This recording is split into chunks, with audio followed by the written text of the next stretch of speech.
Chapter 166. With that in mind, the officials all turned to look at the officials from the Ministry of Rights who had come to attend the banquet. Hu Xiao was the Minister of Rights and had been for many years at that. At least a third of the officials in the ministry had been promoted by him or had close ties to him. This time, his granddaughter was getting married. Many officials from the Ministry of Rights had come to show their support. When these officials noticed the gazes of their peers, they all lowered their heads. This proved that Yang Qindong hadn't informed the Ministry of Rights about taking concubines. As if he'd known that everyone would react this way, Yang Qindong smiled at them and said, "I didn't inform the Ministry of Rights beforehand, but I did inform the Minister of Rights. I'll make it up to you later. I only did this because I wanted to give the three of them a pleasant surprise." As he spoke, Yang Qindong's gentle gaze fell on Xiao Yin, Madame Shui, and Madame Xiang. His gaze was filled with love. Yang Qindong's actions had indeed given the three women a pleasant surprise. As for their reactions, they'd all been recorded by Yang Si. When the officials heard that Yang Qindong had told the Minister of Rights that they'd be reported to the Minister of Rights after the banquet, they all came to a sudden realization. Since that was the case, what did they have to worry about? Besides, what did it have to do with them? In reality, Yang Qindong hadn't told Hu Xiao about this. What kind of joke was this? He was marrying someone else's granddaughter, and he was also marrying three concubines at the same time. It would be strange if Hu Xiao agreed. However, he dared to say this because he was sure that Hu Xiao wouldn't expose him. Otherwise, if he got into trouble, Hu Yen would also suffer. When the results were announced, it first drew a lot of discussion, but Yang Qindong easily resolved it. After that, he led the four women in a toast to the guests. Speaking of which, Hu Yen and the others weren't women who only knew how to stay at home. They'd all seen the world, and with Yang Qindong's guidance, they didn't show any signs of fear. Instead, they generously raised their cups and toasted. The atmosphere was quite harmonious. At the same time, the Immortal Abode's band and actors began to sing and dance outside the Yang clan's courtyard. It was a lively scene. Among the guests, Han Ji also received Yang Qindong's wedding invitation. Out of camaraderie, he was pulled over by Shangguan LV Gue. At this time, when he saw Yang Qindong with the four women, his teeth itched with hatred. "Commander, this Yang Qindong is getting bolder and bolder. He didn't even report taking concubines. He dared to act first and report later. This clearly shows that he doesn't put the laws of the Great Ming Dynasty in his eyes. We cannot allow this to continue." How could Lu Gue not know that Yang Qindong's actions today were a bit out of line? However, he knew that Han Ji's main motive was revenge. It was because his brother-in-law, Wang Go, had been killed by Yang Qindong. That was why he said those words with hatred. But no matter what kind of mentality he had, Han Ji was still one of them.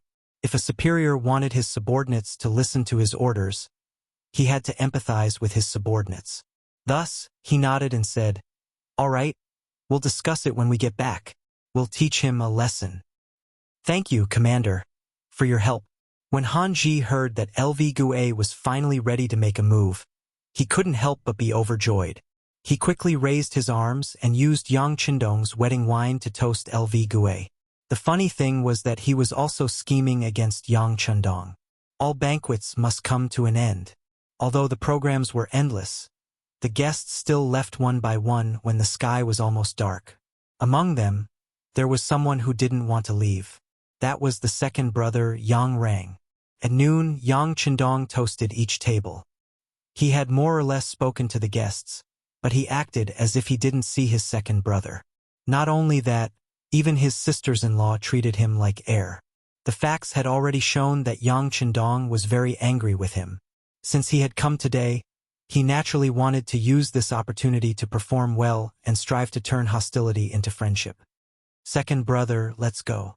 Today is not suitable for doing other things." The eldest brother, Yang Gong, walked in front of Yang Rang with a face full of alcohol. The behavior of his second brother a while ago, even he was extremely unhappy after seeing it. But after all, they were still brothers. He couldn't just watch Yang Rang be unlucky. "Big brother." Seeing Yang Gong walk over, Yang Rang showed an amiable and even fawning smile. "Big brother, you must tell little six that I did it for the good of the Yang family manor. In that case, even if I didn't do it, others would do it. At least if I did, I would have given the Yang family a way out, right?" Listening to Yang Rang's sophistry, Yang Gong was very disgusted. He could say so many reasons for doing bad things. He was really shameless to the extreme. "Okay, let's talk about it later. Let's go first." Yang Gong didn't agree. He just wanted to take his second brother away, so that he wouldn't stay and cause trouble and attract the displeasure of his sixth brother. If that happened, it would really spoil the beautiful atmosphere. His eldest brother did not agree to plead for mercy and just wanted to drag him away. How could Yang Rang be willing to comply? His face immediately changed. "All right, since eldest brother doesn't care about our brotherhood and is unwilling to help second brother to plead for mercy, then you can leave by yourself. In short, I will wait here. If little six doesn't come out, I won't go anywhere today. I want to see if he really doesn't recognize me as his elder brother. If this matter spreads out, who will look good at that time?" Yang Rang shamelessly shook off Yang Gong's arm and then looked at the inner courtyard of the Yang family manor. He looked like he wouldn't leave until he saw the main person. "You!" He didn't expect his brother to be such a person. Shamelessness is invincible. At this moment, Yang Gong didn't know what to do. At this moment, a group of people walked out from the inner courtyard. The person in the lead was a woman. It was the eldest sister of the Yang family, Yang Fei. Although they were all from the Yang family, the treatment was obviously different. When Yang Fei walked out, there were 4 brides beside her. Every one of them accompanied her and talked. From time to time, one could see the eldest sister of the Yang family smiling. When he saw his eldest sister walking out, Yang Rang quickly turned around to avoid her. He wasn't afraid of his eldest brother Yang Gong because his eldest brother's ability was mediocre and not worthy of his attention. However, his eldest sister was different. Most of them grew up following behind Yang Fei. When they were young, they were rarely taught a lesson by their eldest sister. As a result, when they grew up, there was still a fear in their hearts. Yang Rang wanted to avoid her, but now that most of the guests had left, there was only a limited number of people left. Yang Fei only needed to sweep her eyes and naturally saw him. When she saw that it was her disappointing second brother who was pacing back and forth, she immediately figured out what was going on. Her face immediately darkened. As the eldest sister, Yang Fei naturally hoped to see the Yang brothers and sisters united. Even if someone did something wrong, if she could give them a chance to forgive, she would be willing to give them the chance. However, as Yang Qindong's second brother, Yang Rang had done something wrong first, and then he wanted to seek justice on the day of the wedding. This was really a bit aggressive. She took large strides and arrived behind Yang Rang, who had just turned around. Yang Gong, who was standing at the side, saw Yang Fei first and quickly called out with a smile, "Eldest sister." When he heard his eldest brother's call, Yang Rang knew that he couldn't avoid it. He could only unwillingly turn around and force out a smile. "Hello, eldest sister." "Oh, you still recognize me as your eldest sister? Since that's the case, then leave immediately. Today is my little brother's wedding day. Do you have to stay here and cause trouble?" Yang Fei said with a cold face and a rude tone. "Ah, eldest sister, that's not what I meant. I just want to talk to little six and explain what happened before." How could Yang Rang admit it? He spoke with a face full of excuses. Hearing Yang Rang call Yang Qindong little six as if he was the boss, Yang Fei was even angrier. She thought about how her little brother had done so many things for the Yang family and even saved Ingzong on the battlefield. That was how dangerous it was to be conferred the title of Marquis. However, there was someone in the family who was dragging her family down. This was truly a chilling action. If she was in Yang Fei's shoes, she would also feel very uncomfortable. With this anger, Yang Fei couldn't be bothered to be polite anymore. She turned to look at Beta Persei and the rest and said, "Go, chase Yang Rang out of the manor. If he doesn't leave, you can beat him until he leaves. I will bear all the consequences. I believe that even if father and mother are watching from the heavens, they won't blame me." Yes. Beta Persei had long found Yang Rang an eyesore. This person was lucky to have been born into the Yang family. If it had been anyone else, who knew how many times they would have died by now. After agreeing, Beta Persei strode forward and lifted Beta Persei off the ground with a thick arm. He didn't seem to use any effort to lift him off the ground. The pitiful Beta Persei was dragged out of the manor like a rabbit, then thrown to the ground. If Little Six had ordered someone to do this, he would naturally yell and scream, saying that the other party didn't respect his elder brother. However, since his eldest sister had ordered it, there was nothing he could do. He was the one who had been rude first. Now that he had been thrown out, he was reaping what he sowed. Even though he was still unwilling, Yang Rang had no choice but to stand up with the help of the servants outside the manor. He then entered the palanquin and left the place. In the study of the Yang manor, Yang Chendong was listening to Tiger's Mane's report. The report included the situation in the immortal abode, as well as the various performances of the officials who had attended the banquet today. The people from the security bureau had disguised themselves as attendants and wandered around the banquet, listening in on everyone's conversations. This was the true record of an official's appearance. At the very least, through this, Yang Chendong could see who had opinions of him and who were dissatisfied with him. Young Master, the embroidered uniform guard just sent someone to deliver this. They said that in order to stabilize the situation in the capital, Young Master is invited to the embroidered uniform guard's office tomorrow morning to discuss political matters. After Tiger's Mane reported the situation at the banquet, he told Yang Chendong the news he had just received. Chapter 167. Mao Rabbit time was from 5 to 7 o'clock, with 6 o'clock as the time. Letting Yang Chendong go to the meeting so early was obviously not to let the bridegroom have a good night's sleep. It was too obvious that he was deliberately making things difficult for Yang Chendong. In this regard, Yang Chendong just responded with a cold snort, and then ignored it as if he hadn't heard the news. After dealing with the business, Hu Mang tactfully excused himself. Today was the young master's big day, so he had to be tactful to stay far away from the scene. With no one bothering him anymore, Yang Chendong straightened his clothes and walked towards Hu Yan's courtyard in the inner courtyard. Tonight, he was going to perform the Duke of Zhou's rites with her. When he thought of this, his footsteps seemed to quicken. In the bridal chamber, Hu Yan, who had just sent away her elder sister Yang Fei, had returned. After removing her makeup, she changed into a red bridal dress and sat by the bed, waiting. At this time, the room was very quiet, and only the sound of Hu Yan's little heart beating could be heard. Although she had long thought that there would be a day like this, and even looked forward to it. But when she really arrived, she still felt a little nervous. In particular, the servant girl Xiaoqing was nowhere to be found, and no one accompanied her to talk, so the tense atmosphere was even more intense. Creak!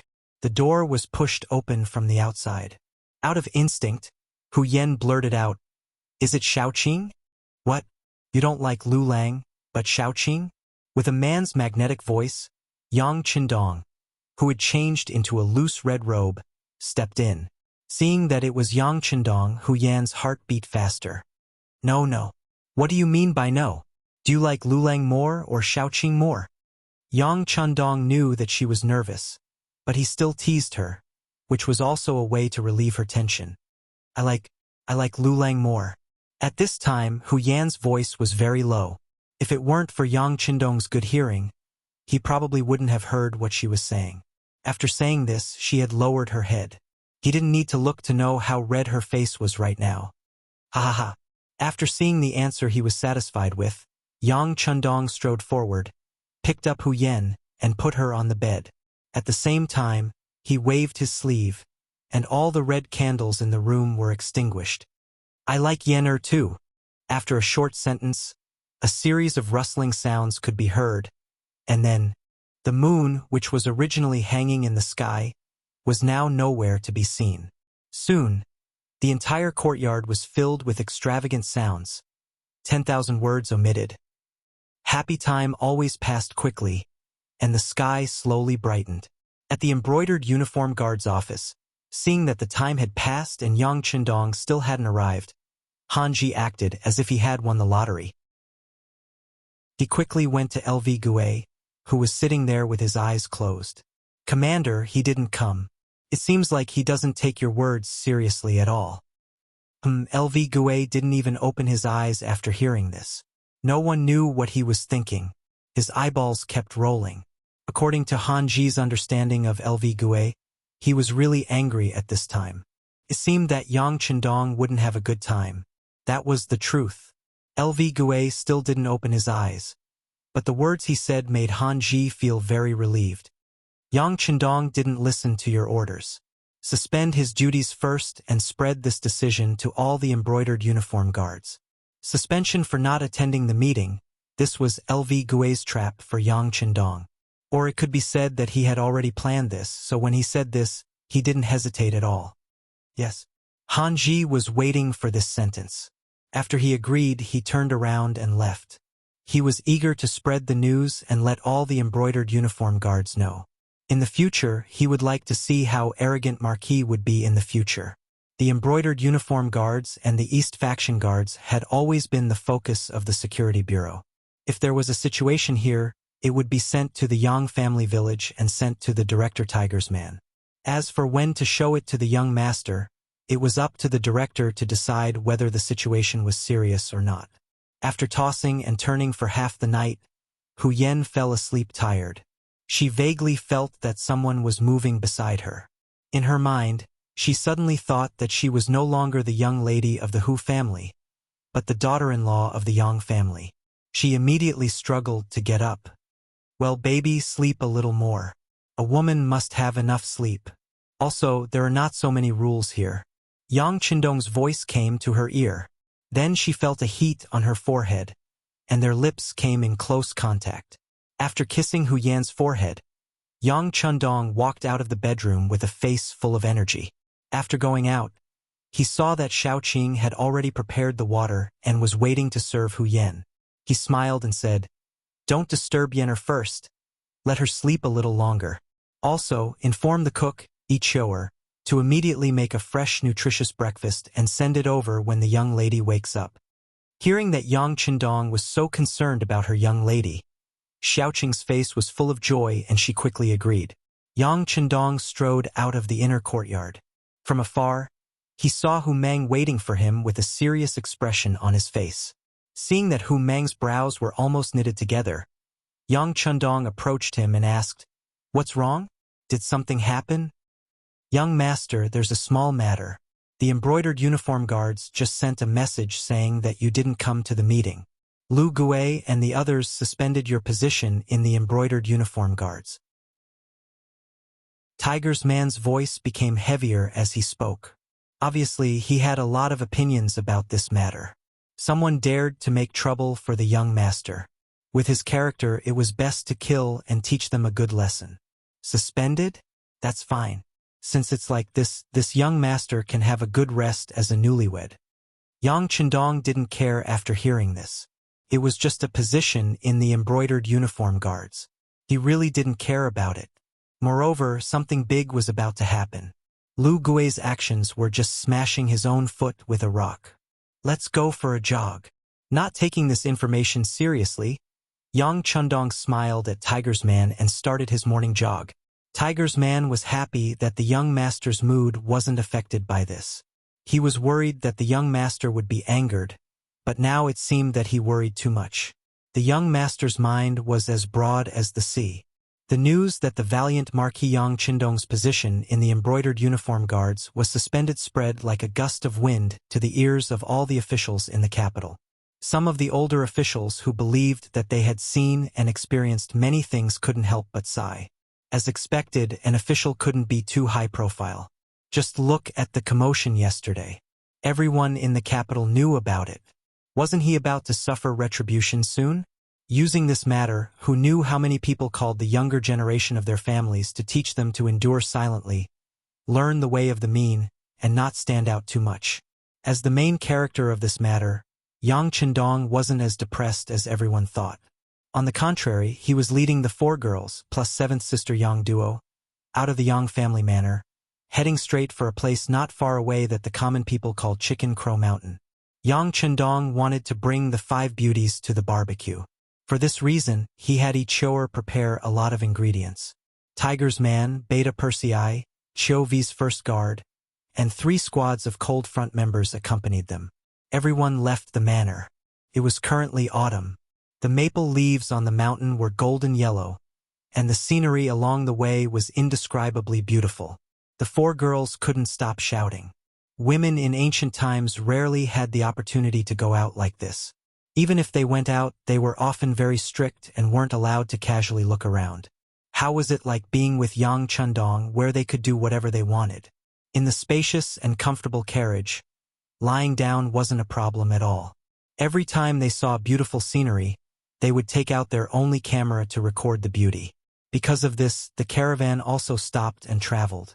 In the afternoon, they finally arrived at the foot of Chicken Crow Mountain, which was 30 li away. Soon, everyone set up the grill, held the charcoal, started the fire, prepared the ingredients, and fetched water. The guards also looked around with vigilant eyes. There wasn't the slightest bit of panic, which surprised the 4 girls and made them very happy. The environment in the wilderness was the easiest for people to let their thoughts run wild. Because of this, their mood was also very good. Later on, they even followed a few maids to make skewers out of curiosity. It wasn't enough to just do it themselves, so they even pulled Yang Chundong over. Thus, the dignified marquis of the Great Ming Dynasty actually started working there with the servants. This isn't good. 7th sister Yang Duo really couldn't believe the scene in front of her. Her husband, Wang Go, used to be just an insignificant official, but he had always stayed away from the kitchen. The idea of a gentleman staying away from the kitchen was deeply rooted in people's hearts at that time. But look at Yang Chundong. Even though he had the title of marquis and owned such a large family property, he still worked with everyone. From this point alone, the biggest difference between him and the others was that Yang Chundong was different from others. There's nothing bad about it. Since we came out to play and eat, of course, the atmosphere will be better if everyone works together. Hu Yen and Yang Duo had the best relationship, and the distance between them was also the closest. Naturally, they heard the whispering just now. But Yang Duo still wanted to say something. No buts. Lu Lang didn't refuse. I think he is willing to do such a thing. As his sister, you don't have to care so much. You should hurry up and work. Don't be outdone by others. Hu Yen chuckled. After completing the experience of turning from a girl to a woman last night, her mind didn't seem to be as mature as before. At this time, she was completely like a child. If it wasn't for the torment last night, and her body didn't allow it, she would probably start jumping around in a while. Chapter 168. Yang Duo's doubts were quickly led astray by Hu Yen. In just a short while, not only did she not let her 6th brother Yang Chundong rest, she even took out a portion of the tasks in front of her and placed them in front of him. In her words, it was called, "Capable people do more work." When Yang Chundong was a soldier in his previous life, he did everything very quickly. Naturally, the speed at which he worked was not something these young ladies could compare to. With Yang Duo taking the lead, Hu Yen quickly placed her own skewers in front of Yang Chundong. Not only that, she also brought Xiao Yin, Lady Shui, and Lady Xiang's skewers over. Xiao Yin and the other 2 naturally did not dare to mess around like Hu Yen. They could only look at Yang Chundong with an awkward and slightly nervous expression. You guys are too much of a bully." Looking at the mountain of skewers in front of him, Yang Chundong showed a helpless expression, causing the women to laugh out loud. Even Tiger's Mane's wife, Feng Er, and Yang Xi's wife, Mu Lily, could not help but cover their mouths and chuckle. At that moment, the 2 women were greeted by their husbands' stern gaze. What the young master did with his wives was considered a pleasure in the boudoir. Outsiders were absolutely not allowed to comment on anything. Tiger's Mane and Yang Xi had been with Yang Chundong for a long time, so they naturally understood this principle. After being glared at, the 2 women curled their lips and looked as if they were not afraid. However, they turned around and busied themselves with their work. Obviously, they were not afraid of their husband, but they knew that they had to give face at the right time. This way, they could live a happy life. Looking at Yang Chundong, in the face of the work that was completely beyond one person's ability, he waved his hand and called Tiger's Mane, Beta Persei, and Yang Si over. Put it on. I'll leave this work to the three of you. Ah, young master, this Tiger's Mane and the other two looked troubled. If they were asked to charge and break through enemy lines, they would definitely not object. However, when it came to this kind of work, the three of them were really a little embarrassed and unhappy. What is this?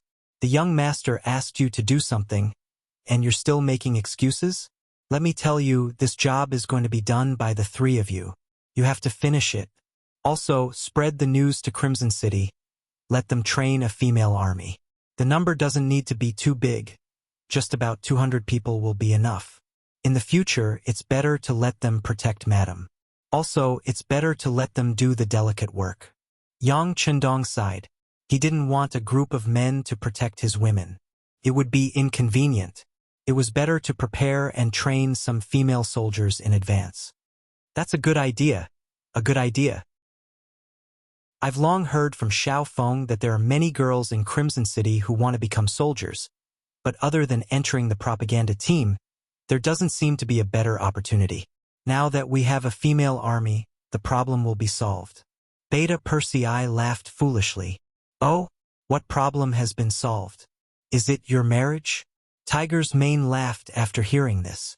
Among the few of them, Tiger's Mane and Yang Si's personal problems had been solved. Only Beta Persei had not made any progress in this regard. It was no wonder that Tiger's Mane said this. No. The burly Beta Persei blushed when Tiger's Mane said this. He wanted to argue about something. However, when Yang Chendong saw this, he smiled and said, Tiger's Mane is right. Beta Persei, you're already 20 years old. It's time for you to find a wife. Work is important, marriage is also important, and carrying on the family line is even more important. Since Yang Chendong said this, Beta Persei could not refute. He could only lower his head and agree. However, anyone could see that he was really uncomfortable holding it in. He wanted to find a chance to learn from Tiger's Mane. They skewered the meat and started to roast it. The sky gradually darkened. Fortunately, Lung Feng had already prepared dry wood. He set them together and lit them up. As a result, a huge bonfire was formed. When the bonfire was lit, the flames burned fiercely. A sense of warmth instantly spread throughout everyone's body. Bonfire, the fragrance of meat, good wine, beautiful women. When all of this was put together, it formed a very beautiful picture. Very soon, other than Lung Feng, who was on sentry duty and in charge of safety, everyone else, including Yang Chendong and his 4 wives, left the scene and gathered around the bonfire to dance and sing. Everyone's cheeks were red and all of them were beaming with joy. Hu Yan's left hand was held by Yang Chendong, and on her right was Yang Duo. Her hands were raised from time to time, and her legs were kicking and jumping. Her face was like a peach blossom, and she was extremely happy. This kind of life was something she had never dared to imagine before. It was so unrestrained, free, and even freewheeling.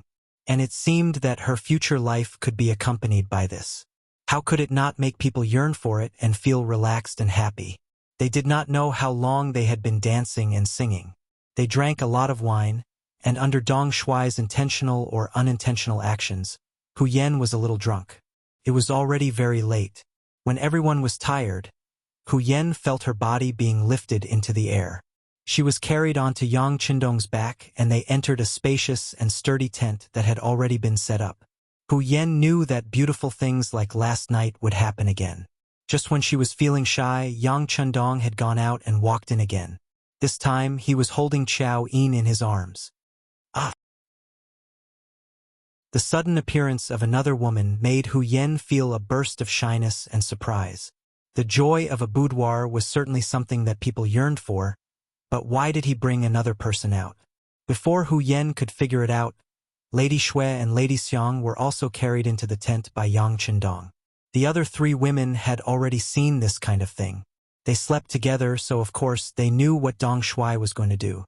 They were a little shy and a little excited. Hu Yan, on the other hand, was completely unaware. Just when she was wondering why there were so many people all of a sudden, a big hand began to wander around her body. That feeling made her feel comfortable and shy. She forced herself to stay awake and said, Lu Lang, don't do this. There are others. Not others. They are all your sisters. Haha, let's do it together. Yang Qindong said very soberly. Under his skillful methods, Hu Yen was quickly turned into a pile of mud. Then she was completely at his mercy. In her consciousness she seemed to see a few white bodies. Then she fainted happily. For a moment, the garden was filled with intoxicating spring. A ray of sunlight slowly shone through the tent and shone on Hu Yan's face. She felt the warmth and slowly opened her eyes. What came into view was that Xiao Yin and the other women were still sleeping. Ah! She could not help but exclaim. Her mind instantly recalled some of the things that happened last night. Since she was young, she had never been taught such words and thoughts in her education. For a moment, she could not believe that something like this would happen to her. Xiao Yin, Lady Shui, and Lady Xiang had already woken up. After all, it was not the first time they had done this. Their physical recovery was naturally much better than Hu Yan's. It was only because they did not know how to face it that they pretended to be asleep. However, after the scream, they could no longer pretend.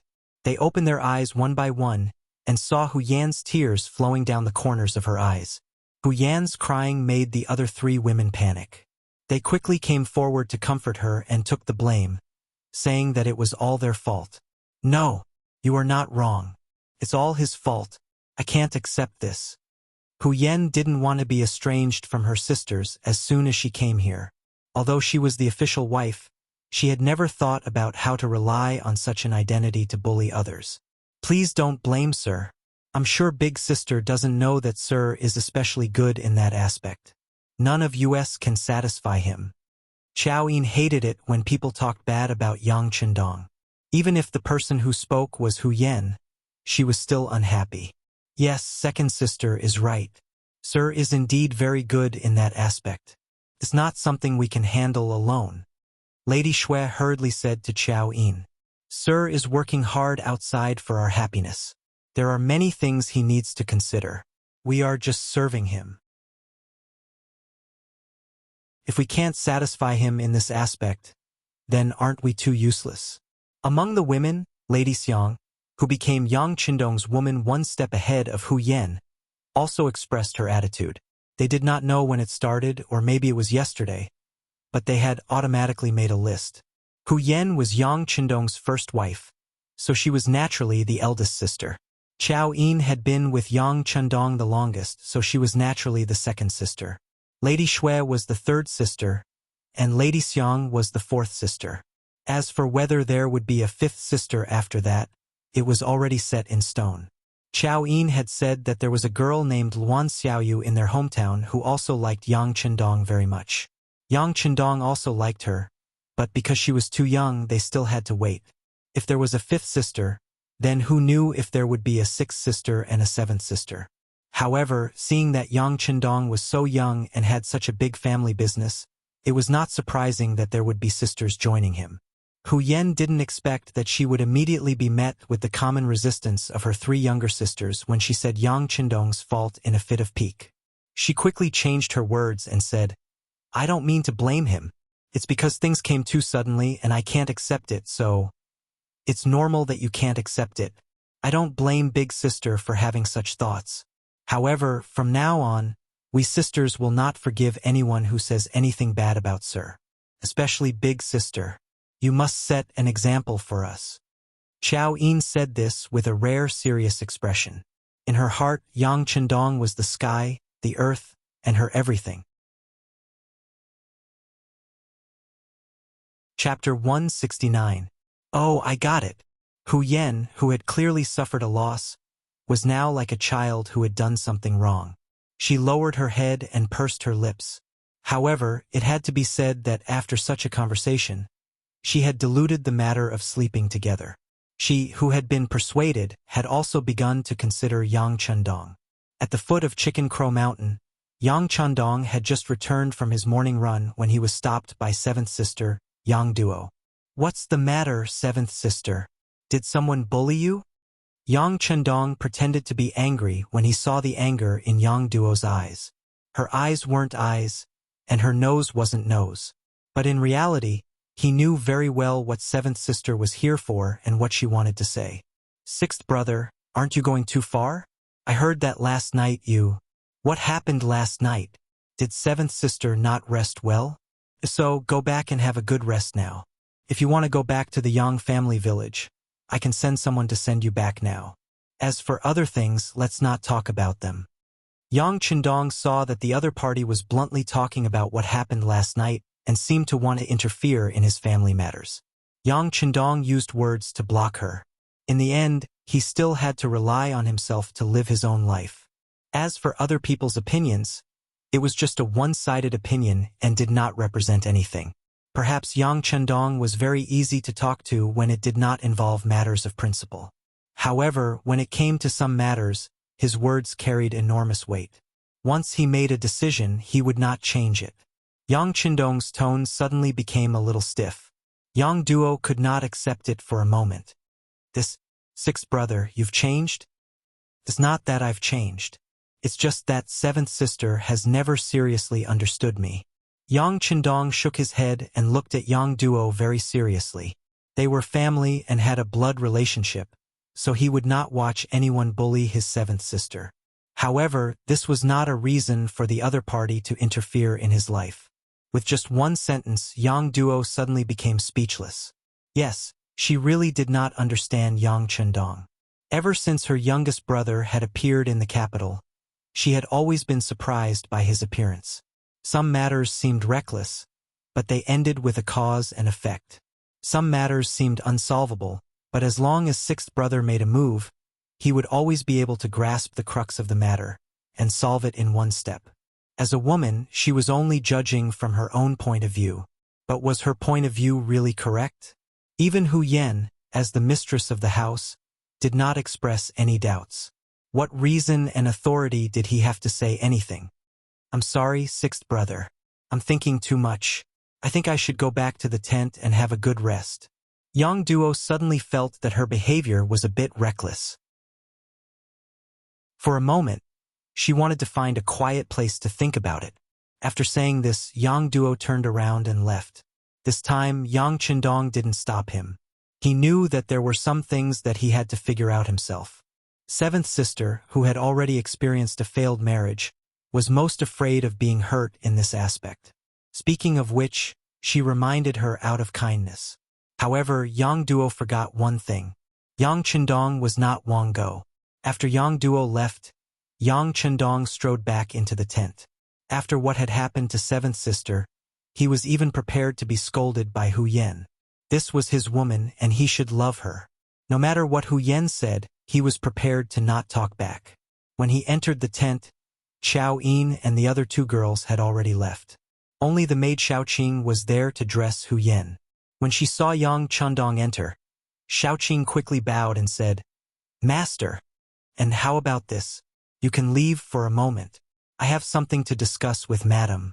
Yang Chendong smiled and nodded to Xiao Qing. Xiao Qing naturally knew that she would spend the rest of her life with Hu Yen and Yang Chendong.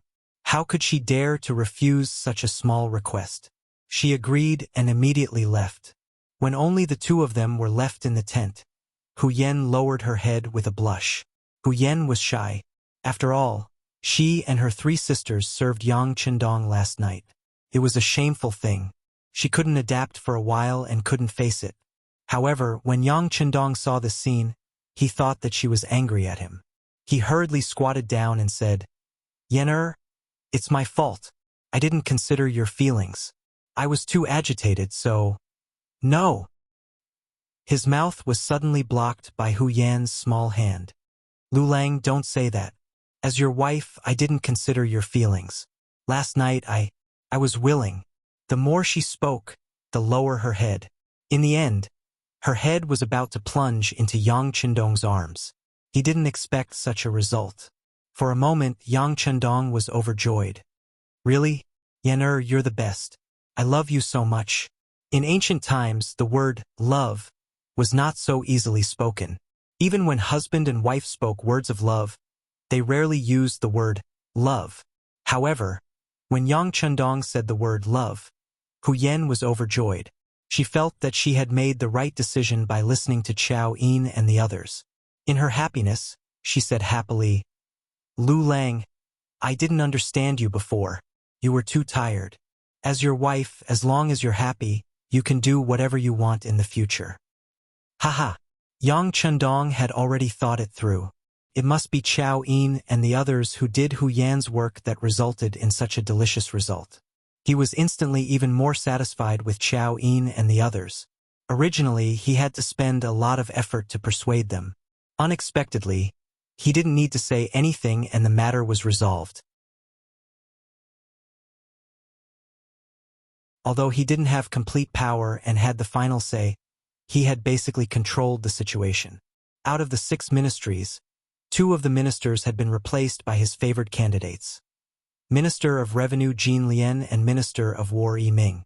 These 2 had replaced Wang Zhua and Kuang Yi, who had followed Emperor Ing to Nanjing. These 2 new ministers were very grateful to Zhu Qiyu for his favor. Naturally, if this substitute emperor had any requests, they would do their best to satisfy them. Of the 6 ministries, the Minister of Works, Sherpu, had always been a fence-sitter. When Wang Zhun had been present, he had often tried to curry favor with him. Now that Jining had become a head eunuch, he had long since leaned over.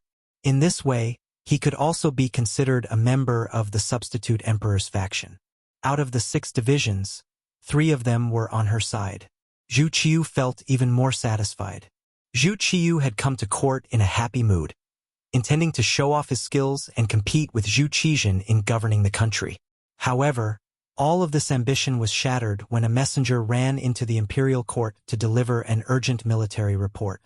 Report, important military intelligence from the front line. As soon as the messenger entered the main hall, he knelt on the ground with a thud. It could be seen that he had been running non-stop all this time, so much so that he was a little exhausted. "Speak." Hearing that it was a military report from the front line, Zhu Qiyu straightened his body and looked at the soldier with a face full of expectation. "Your Majesty, Admiral Shihang was ambushed by Walla's army. The army suffered heavy losses, but Admiral broke out of the encirclement and is resisting the enemy cavalry's advance. Please let me report this to Your Majesty first and ask for reinforcements to be sent. Prepare for a big battle." After the messenger finished speaking in one breath, he felt his vision blur and then fainted from exhaustion. Chapter 170. Quickly, carry him away and treat him. Jining stood at Zhu Qiyu's side, looking at the unconscious soldiers as she spoke to the human soldiers outside the imperial court. After saying this, she felt a shadow flicker at her side. Who else could it be but Daizong? Just as Zhu Qiyu was about to show off his skills and become a famous monarch to unify the world, he suddenly heard that the front line had been defeated. At this moment, how could he still remain calm? His expression changed greatly, so much so that his body became a little shaky. "Dear ministers, how many troops can we mobilize now?" Zhu Qiyu forced himself to stay alert upon hearing this report, and he turned his eyes to the new Minister of War, Yi Ming, hoping that he could give a satisfactory result. Yi Ming, courtesy name Zixin, was the son of Yizhi, a man of high intelligence. After ascending the throne, Daizong had sought the favor of the Minister of Rights and was promoted to Minister of War. He was an official who had been promoted on the front lines. When he first arrived at the Bureau of Military Personnel, his seniority was still shallow, so he did not have complete control over the Bureau of Military Personnel. Now that a problem had arisen, Yi Ming felt his head ache. But Yi Ming was still a capable person, and he quickly calmed down. After some thought, he went to the Bureau of Military Personnel and looked at the reports from the various factions and calculated a result. "Your Majesty, there are currently only 5,000 soldiers in the capital. If we continue to urgently mobilize them, we should be able to mobilize another 5,000 soldiers in 3 days. In half a month, we should be able to gather an army of 50,000 soldiers." For the mighty capital of the Great Ming Dynasty to have so few soldiers was a result that Zhu Qiyu had not expected. But he knew that since Yi Ming dared to say this, there was no doubt about this result. If this was really the case, how should they deal with the arrival of the Walla's army? Speaking of which, there were many reasons for the current situation in the capital. Unlike in history, after the Tumu Fortress incident, Daizong had listened to Yu Qian's words and adopted a defensive strategy. This had led to the defense of the capital and the defeat of the Walla's army. Because of Yang Qindong's arrival, Yu Qian had been invited to Tsuxian City long ago to serve him. With the idea gone, Shi Heng took command of the army and sent out the majority of the soldiers in and around the capital. Moreover, Zhu Qizhen had declared himself emperor in Nanjing and taken away a portion of his soldiers, leaving the capital suddenly empty of soldiers. Naturally, they were helpless against Walla's army. At this moment, not only Zhu Qiyu, but the other officials were also staring at each other, unable to find a better idea.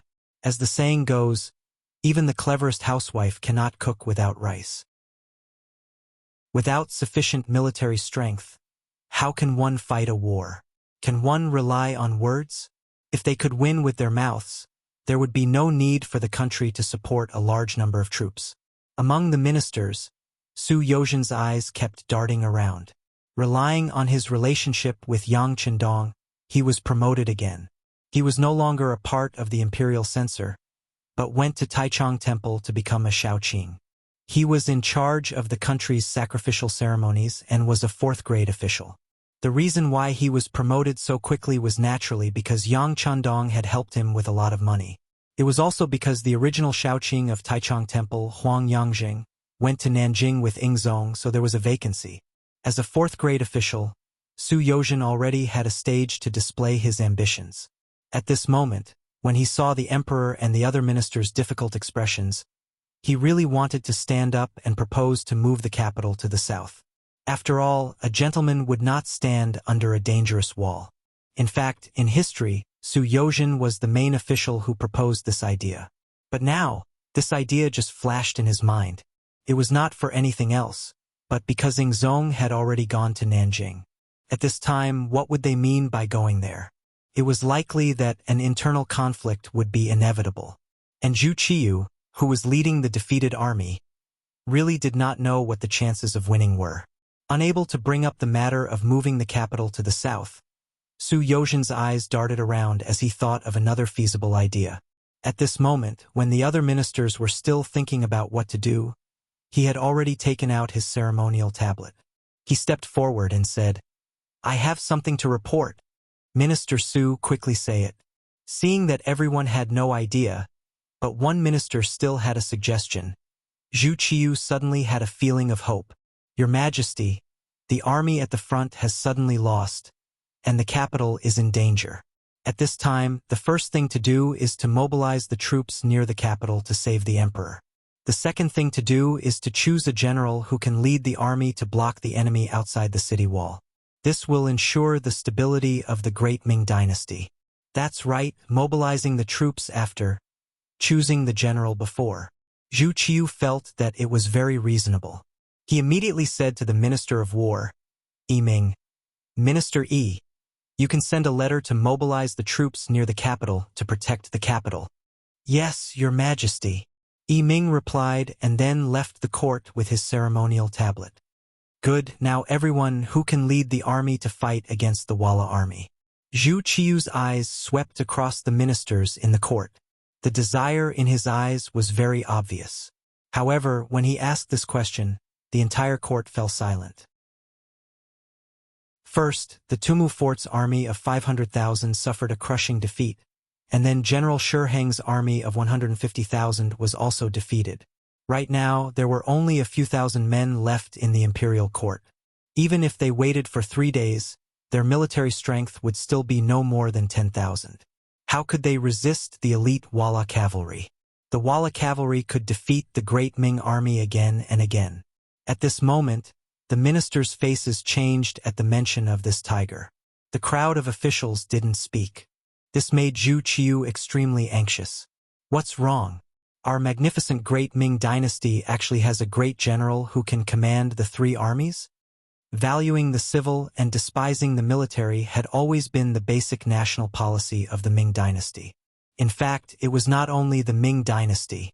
It was the same from the earliest Han dynasty to the Tang dynasty and the Song dynasty. After all, the military was strong and the civil was weak, which was not good for the stability of the country. In the Ming dynasty, this situation was even more obvious. Normally, when the military met the civil officials, it was very rare for the military to be able to straighten their backs. It was just like Shishang in the past. However, a Qian Hu of the Brocade Guard could bully a famous general, Zhang Fu, and invade his land. It was no wonder that when Zhu Qiyu asked this question, the civil officials and the military officials did not speak. Is there really no brave general who dares to face the Walla army? Zhu Qiyu asked loudly in anger. At this moment he really wanted to roar. If none of you go, do you want us to personally lead the army? However, when he thought of his elder brother Zhu Qizhen's end, this thought quickly disappeared without a trace. He did not want to be the second emperor who lost an army. What if he was captured by the enemy when the time came? What should he do? Zhu Qiyu's face was full of anger. He criticized the officials that he usually raised for being useless. Jining saw that the situation in the court had worsened and reminded him in a low voice, "Your Majesty, this matter needs to be discussed at length. It is better to dismiss the court first and wait until tomorrow morning to make a decision." The courtiers were not completely loyal to him. The most important thing was that there was still Zhu Qizhen in Nanjing for everyone to rely on. Even if he really got angry here, not only would it be useless, it was likely to lead to a backlash from the courtiers. If they collectively left, then his position as the emperor would come to an end. Forget it. Forget it. Everyone, go back and think about it carefully. Wait until tomorrow morning. No matter what, you must choose a candidate. Dismiss the court. Zhu Qiyu was very helpless. Although he had become the emperor, this emperor did not seem to be as powerful as the previous Ming dynasty emperors. After the officials shouted, "Long live the emperor," they left the court and left the palace. After Su Yozhen left the palace hall, she quickly contacted the people of the security bureau and reported the situation in the court today. At this time, Yang Chandong had already returned to the Yang family manor from the foot of Jiming Mountain with the women. Originally, the women wanted to play for a few more days, but tomorrow was the time for Hu Yen to return home. This was an important matter for the first madam, so Yang Chandong naturally had to take care of it. He returned to the Yang family manor in advance to make preparations. On the way back, the people of the security bureau came over and reported everything that happened in the court. The group had stopped. Yang Chandong stood on the side of the road and listened to the report of the staff of the security bureau. In the carriage, Xiaoyin looked at this scene through the curtain and couldn't help but say, "Sir's busy with important matters again. Unfortunately, we can't help much. The only thing we can do is to make him happy when he sees us. Don't make him angry and satisfy all his requests." "You're right, second sister." Lady Shui and Lady Xiang hurriedly agreed. Looking at Hu Yen, although she didn't say anything at this time, from her concerned eyes, it could be seen that she had accepted the fact that she slept with him. Even if the other women could understand Yang Chandong, as the wife, why couldn't she understand? On the side of the road, after carefully listening to what happened in the court, Yang Chandong sighed. Although the wheel of history had changed because of his appearance, the defense of the capital still had to start as scheduled. Since history had changed, Yang Chandong couldn't accurately predict what would happen, and naturally couldn't make plans in advance. But since the emperor asked to recommend a general to lead the army, he was somewhat interested. First, this was a good opportunity for him to show his talent. Second, it was a good opportunity to consolidate his strength and expand his influence. Third, and most importantly, Yang Chandong would never allow the other races to have any ideas about the Han people and cause any destruction. Back then, Kuang Yi and Wang Zhua, the two ministers of the 6 ministries, wrote to him, saying that he had saved Ingzong's life, and that he would have more room to develop in Nanjing than in the capital. The environment would also be better. But Yang Chandong still refused. That was because there was a strong enemy in the capital, Walla, while Nanjing was very safe. Chapter 171. It couldn't be said that Yang Chandong had appeared for the sake of war, but he had indeed appeared for the sake of the Han's rise to power. Since there were people who wanted to harm the Han, why couldn't he teach them a lesson? Presumably, after this battle, Zhu Qiyu would owe him a big favor. This would only be beneficial to his future plans. All right, Marquis knows about this matter. How about this? Go back and tell Su Yozhen to recommend Marquis to lead the army tomorrow morning. Yang Chendong analyzed the situation and felt that the time was right. It was time to step forward, so he informed his subordinates of his decision. Yes. The staff member of the Security Bureau quickly left after receiving a confirmation. Yang Chendong quickly returned to the spacious carriage. As soon as he entered, the women began to chatter incessantly. Knowing that there were some things that couldn't be hidden, Yang Chendong maintained a smile on his face as he said, "The soldiers on the front lines have been defeated. The Walla army should be arriving at the capital soon." The women had only asked out of curiosity. Even if Yang Chendong hadn't said anything, they would have understood. After all, the idea of a male protagonist had been passed down for thousands of years. But unexpectedly, Yang Chendong didn't have any intention of hiding it from them. He really did tell them about it, but the result was so shocking. They're about to reach the capital? Then as a descendant of the Hu clan, Hu Yen was naturally more sensitive to political matters than the other women. You don't need to worry. With sixth brother here, no one in this world can harm you. You just need to properly stay in the Yang clan manner. Yang Chendong spoke with an incomparably resolute voice. At this moment, Yang Chendong was so confident that the four women were mesmerized and unable to extricate themselves. Sensing that the four women weren't panicking anymore, Yang Chendong smiled and said, "All right, let's do what we need to do now. The immortal abode and realm beyond heaven need to operate normally to calm the people. If possible, if there's a property market nearby that's willing to sell at a suitable price, we can buy it. It's also time to expand our operations." To ordinary people, war was naturally a disaster. But to some people, it was filled with countless business opportunities. Everything depended on your position, what kind of information you could obtain, and what kind of authority you held. Yang Chendong didn't lack any of these three things. If he couldn't maximize his benefits in this situation, then all his previous preparations and plans would be meaningless. Bye. This was the first order Yang Chendong gave to Hu Yen and the others, as well as the first mission of his wives.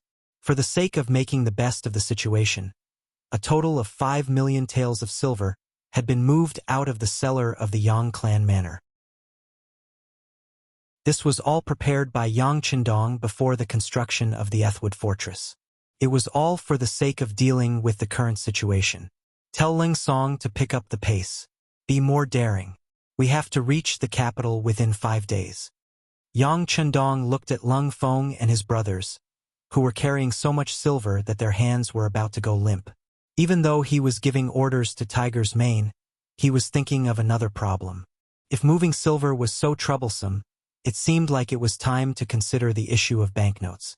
The appearance of banknotes was a huge step forward in the history of currency. Some people in the world of currency believed that the origin of banknotes in China could be traced back to the white deer skin coin of Emperor Wu's time and the flying money of the Tang dynasty. The flying money was actually just a currency exchange business. It did not enter into circulation and did not function as a currency, so it was not a true banknote. The banknotes of Sichuan and Chengdu during the Northern Song dynasty were the beginning of the true banknotes. But for various reasons, the system was not perfect, and in the end, it was not developed on a large scale. In the Yuan dynasty and Ming dynasty, although the banknote system was further improved, it was still difficult for it to be accepted by the people. At the end of the Qing dynasty, the Qing dynasty's economy was in trouble, and the treasury was empty. In order to raise money for the military, they had to change their original plan of not printing banknotes for 200 years. In the third year of Xianfeng, 1853, the first banknote of the Ministry of Revenue was printed. This time, the banknotes of the Ministry of Revenue were divided into 5 types of silver: 1 tael, 3 taels, 5 taels, 10 taels, and 50 taels. In the middle of the banknotes were written in both Manchu and Chinese characters, Ministry of Revenue Official Banknote. It was from then on that banknotes became one of the paper currencies that could be circulated. Although the Ming dynasty also had official banknotes, most of them were internal transactions between officials. Ordinary people and even merchants rarely participated in them. The imperfection of the system meant that these banknotes could be turned into waste paper at any time. Who would dare to use silver to exchange for them? Not to mention other people, but even Yang Chendong himself did not trust the Ming dynasty government. This government was made up of officials, and the speed at which it changed was so fast that it made one's eyes blur. Who would dare to take out all of their wealth to exchange for banknotes? Perhaps the moment one exchanged for it, the Genie guards and the East faction guards would come to raid one's home. For example, Yang Chendong's 5 million taels of silver had never been exposed. He believed that if he really trusted the great Ming dynasty, Wang Zhen would have already made a move on him and would not have waited until it had developed to such a scale. It was because the banknote system was not recognized by many that Yang Chendong wanted to do something about it.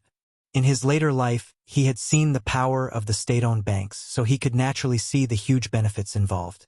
As for the risks, with the Yangtze's new army as his backing, he was not afraid of others plotting against him. Perhaps he was still thinking that if others had such thoughts, he would have a good reason to deal with them. While Yang Chendong was still thinking about his grand plans, the capital was already in chaos. As the officials returned home from the court, the news of the Ming dynasty's defeat spread like wildfire. For a time, all sorts of things were said, and in a state of panic, a small number of people left the capital and headed south. Although there were not many of them, most of them were merchants. They had all left in fear after hearing that the Ming dynasty's army was defeated and that the Walla was about to arrive at the capital. When these people left, most of them took with them a large amount of cash from their homes. Perhaps it was said that merchants valued profits, and patriotism was not as reliable as profits. The departure of a portion of merchants caused the already tense atmosphere in the capital to become even more chaotic. Even some of the common people began to pack up. After 2 consecutive defeats and the loss of the Ming dynasty's elites, they did not have much confidence that they could defeat the Walla. If they did not leave, they would most likely meet with misfortune. Not to mention, in the afternoon of that day, there was a rumor that the Vala cavalry drank human blood and ate human flesh to survive. Once captured, the women would naturally be humiliated, and the men and children would become food in their mouths. This news was far more effective than people saying that the Walla cavalry was brave and good in battle. The direct result was that a large number of people gathered at the city gate. If it was not for the city gate being closed at the time, who knew how many people would have left? The so-called news of the Walla eating humans was naturally released by the Security Bureau in order to attract big hoodlums and fish in troubled waters. However, this action seemed to be a little too big. At that time, the common people were not well informed and their knowledge was limited. Thus, they really believed the rumors, and in a short period of time, a wave of people left the city.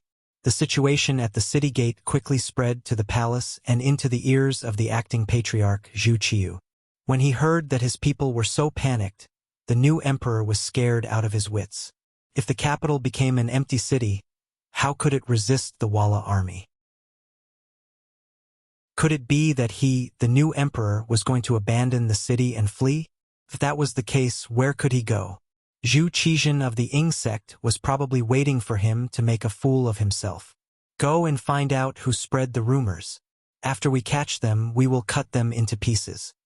Zhu Qiu's eyes seemed to spit fire as he spoke. Your Majesty, the embroidered uniform guards and the Eastern Depot will naturally investigate this matter. However, what is more important is how to pacify the people in the city. If these people really do leave the capital, then Jining, who had been urgently summoned, did not elaborate on what would happen.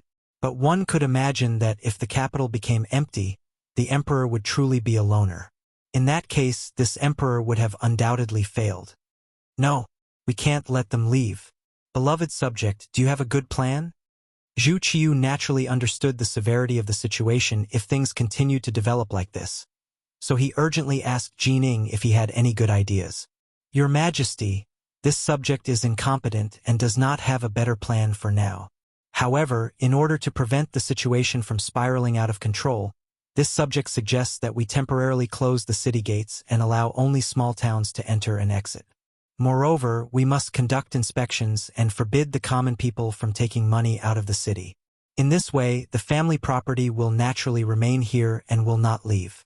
As for how to deal with the Walla's soldiers, Your Majesty must preside over tomorrow's morning court and discuss with the other officials a plan. Jining had never seen anything like this before.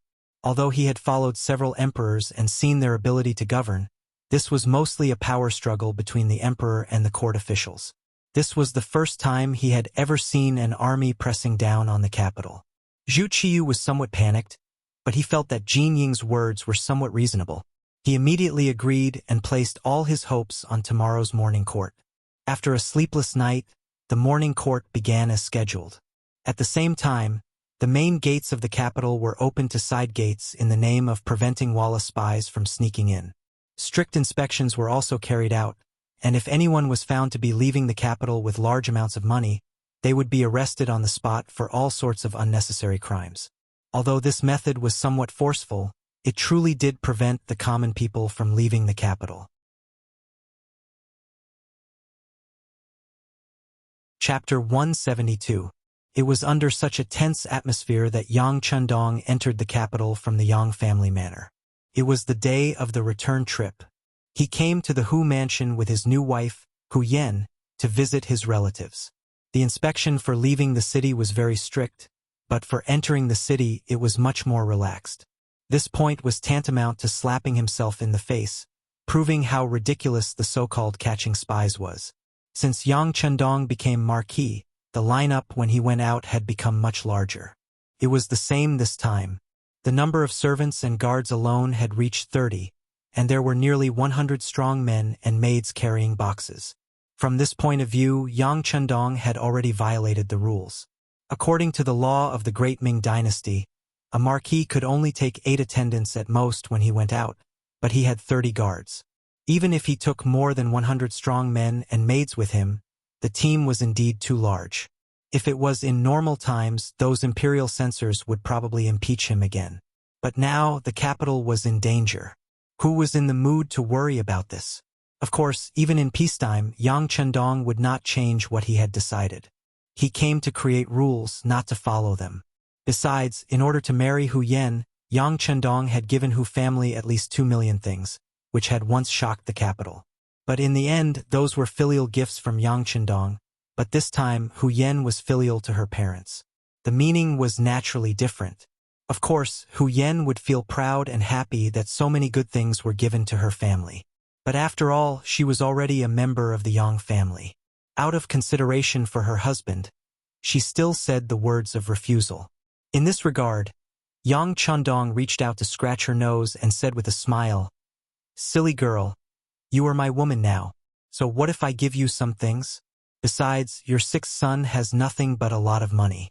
Don't worry, after these things are given out, your 6th son will not become poor." This little joke made Hu Yan inexplicably happy, and her nose was a little sore. Although money might not be able to prove anything, wouldn't taking care of his face and being forthright and magnanimous prove his importance? Thinking of this, she sighed that she had married the right person and chosen the right man. The vast army entered the capital. If it were any other time, such a scene would definitely attract a lot of onlookers, and even a lot of discussions and gossip. At the same time, it would also garner a lot of envious gazes. But at this time, everyone was thinking about how to leave the capital to take refuge. Who would have the time to care about such trivial matters and watch such a show? Seated in the spacious and luxurious carriage, Yang Chundong would occasionally look out the window, gathering all the information in his mind and gaining a more direct understanding of the situation in the capital. Hu Yan nestled in Yang Chundong's arms. It was rare that there was no one else in the carriage, so she became somewhat unrestrained. She completely disregarded her reserved appearance and leaned her head against Yang Chundong's chest, feeling the strong and powerful heartbeat with a face full of happiness. When the carriage stopped in front of the Hu estate and Hu Yan got off, her face was still flushed with happiness. When she saw her mother waiting in the hall, she excitedly ran over. In the imperial court, the atmosphere today was exceptionally tense. In the past, in order to express his majesty, the emperor would first listen to the memorials of his subordinates, and then give a few suggestions when he had an idea, demonstrating his supreme authority. But today, before the officials could speak, Even after they had just knelt down and chanted "Long live the Emperor," he asked anxiously, "Dear officials, do you have any ideas about the candidate to lead the army and the strategy to retreat the enemy? Do you all have any ideas?" Thus, the entire court fell silent. If one were to say that a great Confucian scholar who knew the 4 books and 5 classics, he could naturally name many people. But when it came to driving back the enemy and leading the army, how could it be so easy? Speaking of which, it had been a long time since there had been a major foreign war. Even if there were some wars, they were only small skirmishes or internal conflicts. For those kinds of battles, as long as the enemy was pressured, there was no need for any techniques. But this time, facing the elite cavalry of Walla who had repeatedly defeated them, hundreds of thousands of troops were thrown in twice, and the result was a great defeat, which led to a situation where there was a shortage of soldiers. So how could they resist the enemy? Not to mention that recommending a candidate to be an official and a general were 2 completely different things. When recommending an official, even if the other party was not qualified, they could casually find a reason and say that they did not know the official very well to get away with it. At most, they could bribe the officials and use some money, and the matter would be resolved as a small matter. But recommending a general to fight against the powerful army of Walla, if they did not do well, they would lose their heads, and even worse, the recommender would also be punished. So, who would do such a recommendation easily? On one hand, they did not want to cause trouble, but more importantly, they did not have a suitable candidate in mind. In their eyes, the Tile army that even Ing Zong himself could not defeat was already an undefeatable army, an army that no one could defeat. The officials were all mute and did not make a sound. This made the emperor anxious, and Zhu Qiu angry. "What? You don't even have a suitable candidate? You claim to be the pillars of the country, and according to you, you have everything in the world in your hands, and you are omnipotent, but now, is it so difficult to recommend a person to lead the army? If that's the case, are you lying to me?" In anger, Zhu Qiu wanted to label the officials as deceiving the emperor. In this way, even if he used this reason to kill a few officials, the others would not be able to say anything. Feeling the anger of the emperor, the officials were panicking, and at the same time, they looked at each other, and then quickly transitioned in their minds to a candidate to lead the army. But no matter how hard they thought, it was difficult to find a suitable person. "What?" Seeing that the officials still did not say a word, in anger, Zhu Qiu decided to kill a few people as a sacrifice to the flag. Some people were like this. If they were not forced to this point, they would not know how powerful they were. Just as Zhu Qiu's gaze swept over and was thinking about who to kill to make an example, someone in the crowd suddenly said, "Emperor, this official has a candidate to recommend." "Oh? Who? Who are you recommending? Come forward." Zhu Qiu, who was about to explode, suddenly saw hope, and was naturally very happy. His eyes searched, and his voice became very anxious. "As you wish." The newly appointed vice minister of Taichung Temple, Su Yozhen, who had received the emperor's order, stepped forward with a face full of confidence. The officials were also curious about who stepped forward at this time, but when they saw that it was Su Yozhen, who was in charge of the sacrifice, they all showed a puzzled expression.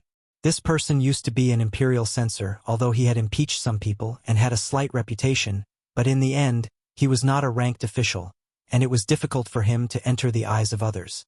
If it were not for the 2 emperors this time, it would be impossible for him to be promoted from a 6th-rank official to a 4th-rank vice minister of Taichung Temple. Yesterday, this person had been in the limelight once, and at that time, his colleagues had a whole new level of respect for him. They did not expect that he would speak again today. Could it be that he really had a suitable candidate in mind to lead the army? Could it be that he was really a person with a military strategy? Under the gaze of the officials, under the eager eyes of the emperor, Su Yozhen, who was holding the ceremonial tablet, stepped forward with a face full of confidence, knelt and said, "This official recommends a person. He has fought with the Walla cavalry, and has not been defeated, and retreated unscathed. With him, the so-called small foreign tribes are not a problem, and can be swept away like a spider web in a room." Su Yozhen's flattery made the ministers in the imperial court even more surprised. Who had fought with the Walla army and not been defeated? Even Shihang, who was given the title of Taidu and Wuxia Count, was also defeated. Could it be that there was really a general more powerful than this person? If it was true, why hadn't they heard of it? The officials were puzzled, but the emperor, Zhu Qiyu, did not think much about it. Right now, he was anxious to find a way to solve the problem, as long as he could force the enemy to retreat. As for where he came from and what his current position was, he did not care about it. Good. My great Ming is really full of talents, but I don't know the name of this person. Where is he now? What is his official position? Zhu Qiyu asked anxiously, but Su Yozhen answered indifferently. Replying to the emperor, this person is now in the capital, Yang Chendong, the loyal marquis. Su Shaoqing, be careful with your words. Among the officials, someone quickly made a reproachful attitude. This person was an important official in the court, the Minister of Rights, Hu Shao. Yang Chendong married his granddaughter, and the two families had a very close relationship. Now that someone recommended his grandson-in-law to lead the army to war, of course, he would be unhappy. This was war and people would die not doing business. At worst, it would just be a loss of money.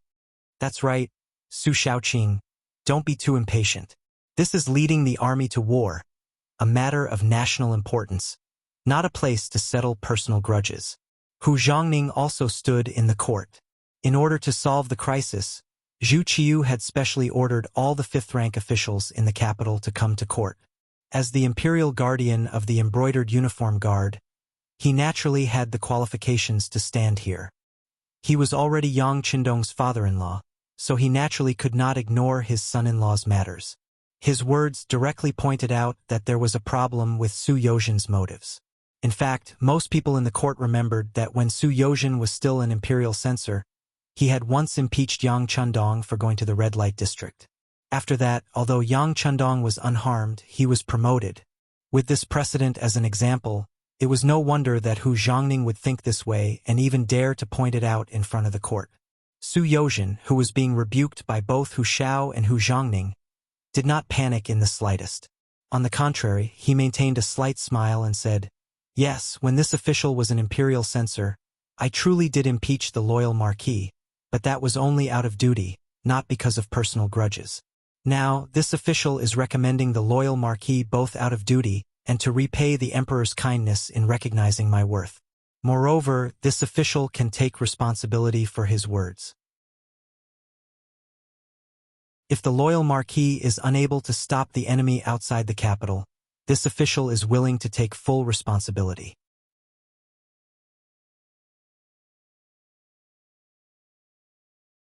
Chapter 173. Take full responsibility. When he said this, the entire court was in an uproar. This was no longer a recommendation, but a bet on his own life. If he didn't have enough confidence, how would he dare to do such a thing? For a moment, all the officials looked at each other. No one dared to doubt whether Su Yozhen had bad motives.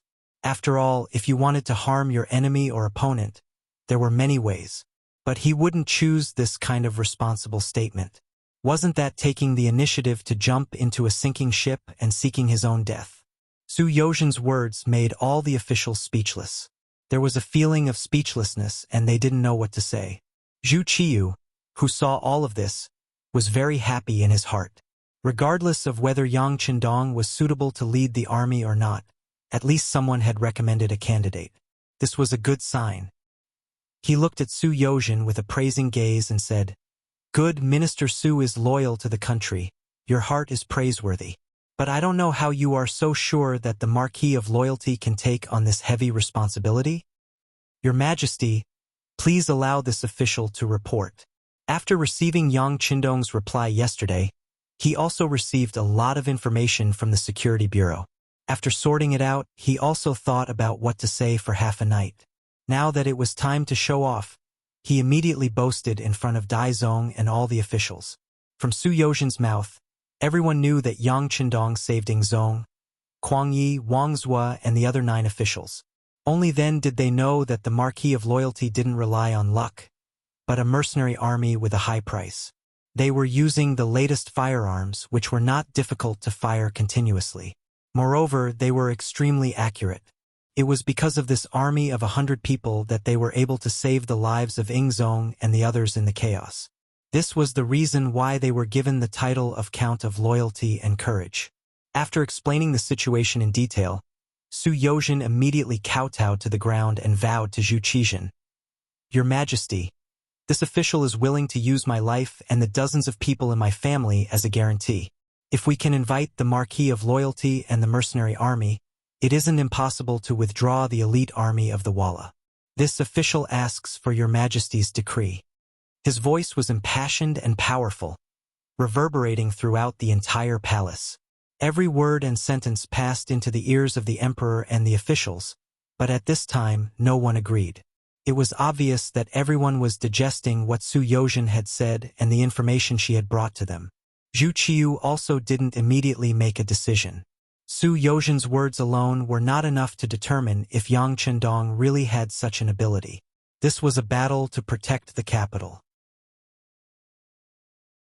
If he made a mistake, he would lose everything he had and his life.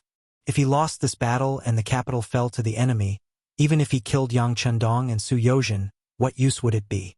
He needed to think about it carefully, so he fell into deep thought. Jining, who was extremely observant, saw that Zhu Qiu hadn't spoken for a long time.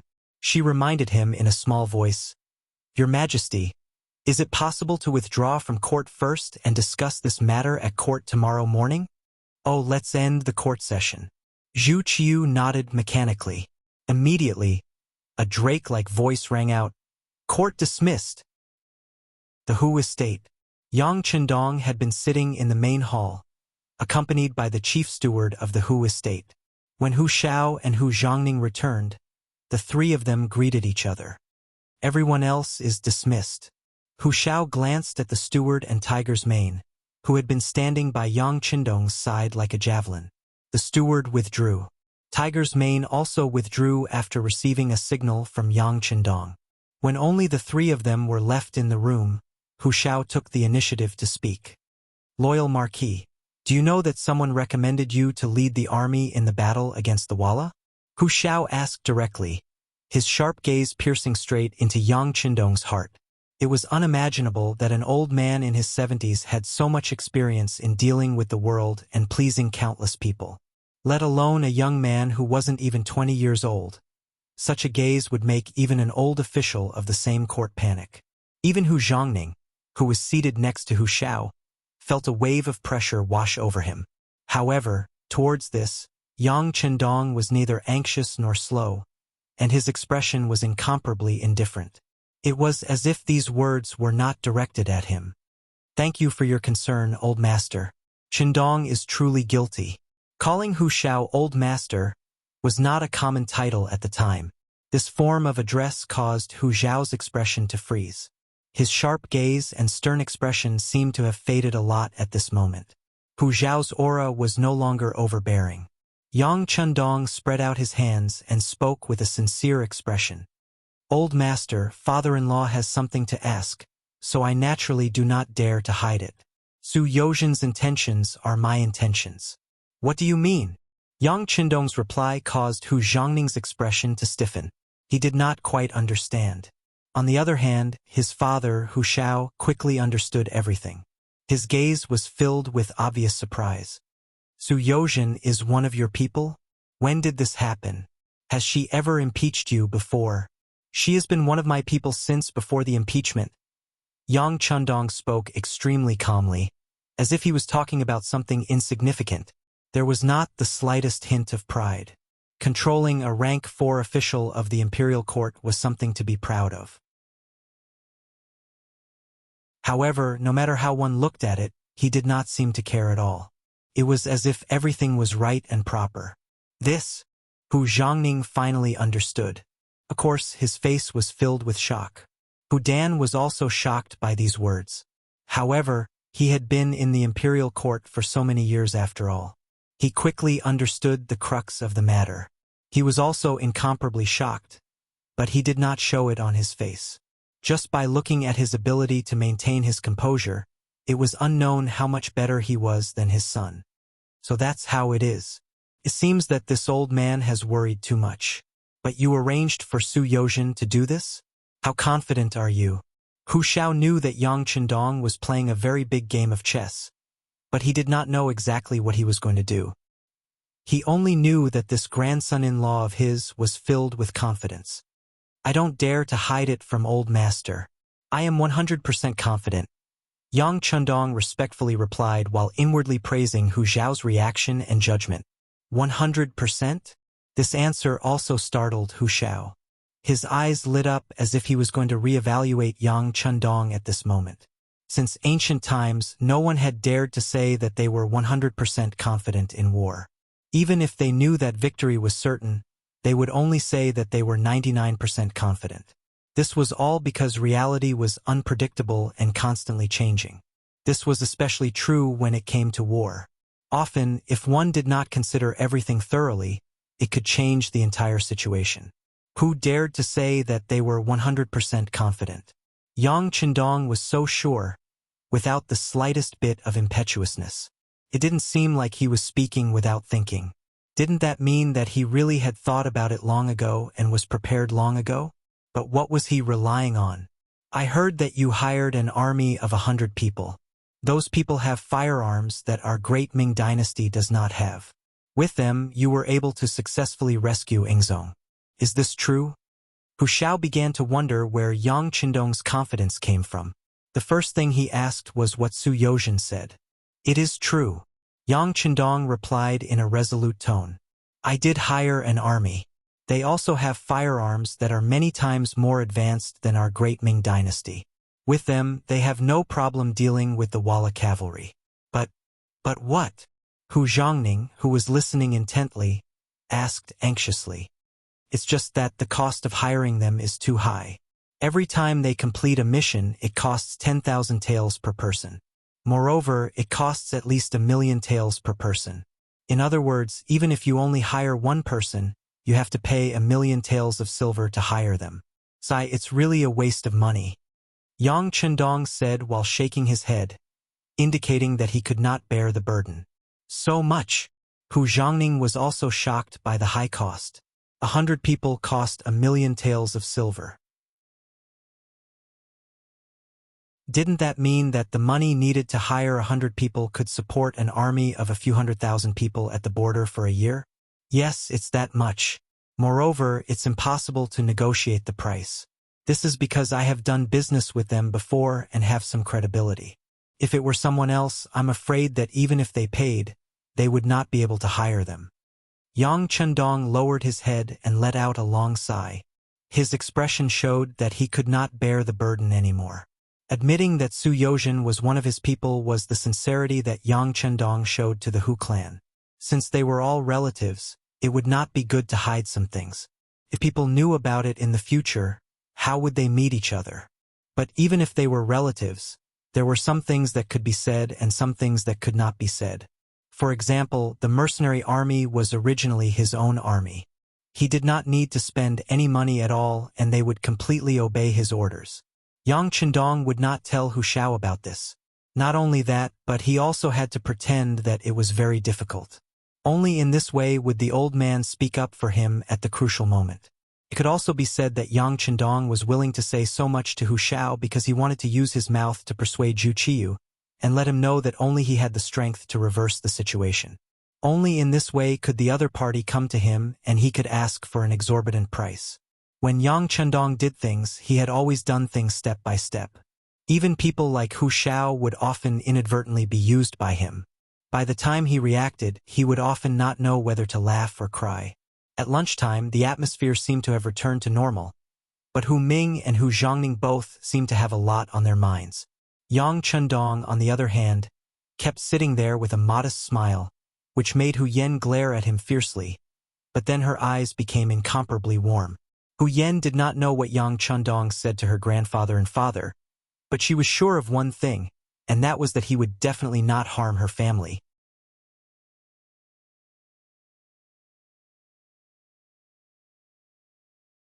Chapter 174. This time, Hu Yen brought back so many good things. Compared to the other married sisters, her face was full of glory, and she received many envious gazes from the crowd. And all of this was brought to her by Yang Qindong. How could she be dissatisfied? After a seemingly quiet lunch, Hu Yen bid farewell to her parents and family and left the Hu estate with Yang Qindong. After watching them leave, Hu Zhongning asked eagerly, "Father, can I send someone to investigate him?"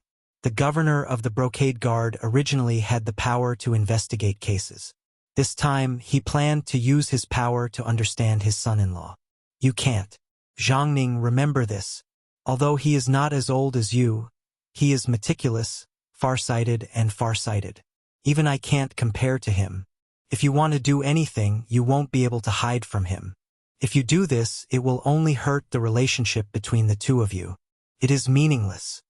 Hu Chang shook his head and gave a high evaluation of Yang Qindong. Hu Zhongning didn't expect his father to think so highly of Yang Qindong. Although he was a little unconvinced, he was used to listening to his father's orders for a long time. This made him immediately dispel the idea of doing anything. "Okay, I won't do anything. But father, how will I explain this to the emperor in the morning court tomorrow?" This, father will have to think about it carefully. The news came too suddenly. It was so sudden that Hu Chang couldn't completely digest it, let alone think of a way to deal with it. Imperial Palace.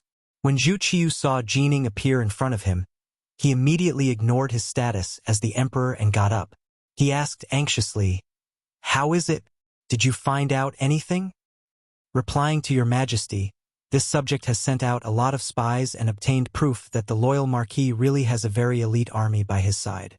In order to avoid alerting the enemy and to avoid causing a misunderstanding between the two sides, our people did not come into close contact with them and did not see what the new firearms looked like. However, there is one thing that can be confirmed, and that is the existence of new firearms. This has been confirmed through some of the things that have happened." Jining wiped the sweat from his forehead as he answered Zhu Qiu's question. He gave off the feeling that he had worked very hard to obtain this information in such a short time. But in reality, he had already experienced the new firearms before, so he naturally knew that everything was true. Hearing that there was indeed a new type of firearm, Zhu Qiu saw a glimmer of hope. "That's impossible. What if we make it ourselves? If it's really as powerful as you say, with such firearms, why should we be afraid of others?" Human nature was greedy. After knowing the benefits of the new firearms, Zhu Qiu started to have ideas about it.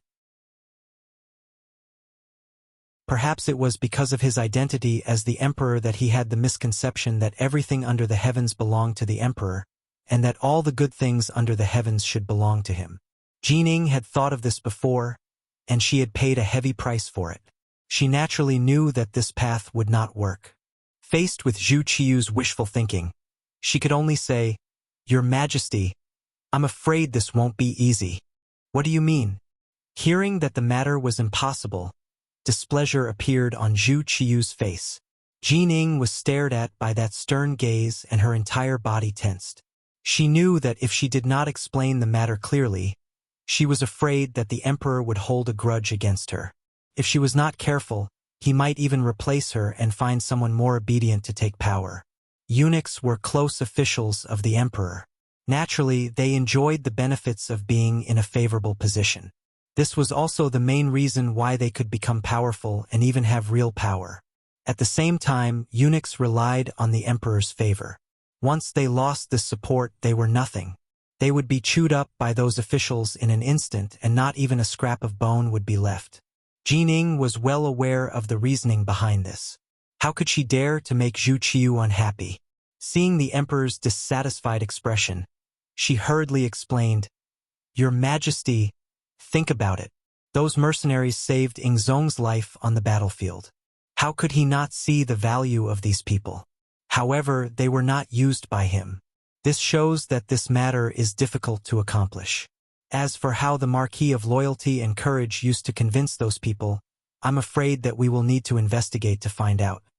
Jining had no choice but to bring up Ingzong. Perhaps in the eyes of this new emperor, only his former imperial brother could give him some pressure. As expected, hearing Jin Ying's explanation, Zhu Qiu's expression became much more normal. Something that even his imperial brother could not do, it seemed normal that he could not do it. The new firearms were not easy to obtain, and the mercenaries would definitely not listen to him. Zhu Qiu had no choice but to set his sights on Yang Chendong.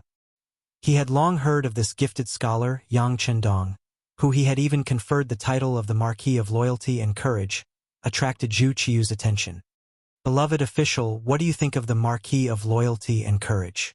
Hearing the emperor's thoughts change so quickly, Jining was startled at first, but quickly recovered. "Your Majesty, the Marquis of Loyalty and Courage is very talented. He also has the ability to earn money. He is a rare talent. However, how is his ability to command troops? This subject does not know." Jining had already encountered Yang Chendong more than once. Although the two of them hadn't interacted much, he had never profited from him. If possible, he really didn't want to provoke this kind of person. However, since the emperor had asked, he still had to answer truthfully. "That's right. This person's ability to earn money is very strong. Regardless of whether it is in the immortal abode or in the realm beyond heaven, it is said that he is an existence who earns large sums of money every day. Even that unremarkable Yang Bao, I heard that he also earns quite a bit of money. This kind of person is a talent and should be used by us." Zhu Qiu longed for someone with the ability to help him. When he thought back to today's morning court, when all the officials had been so helpless, he thought that perhaps if Yang Chendong had been present, the situation wouldn't have been so awkward. Hearing that Zhu Qiu wanted to put Yang Chendong in an important position, Jining lightly shook his head. "Your Majesty, this subject said before that the Marquis of Loyalty and Courage is very capable of earning money.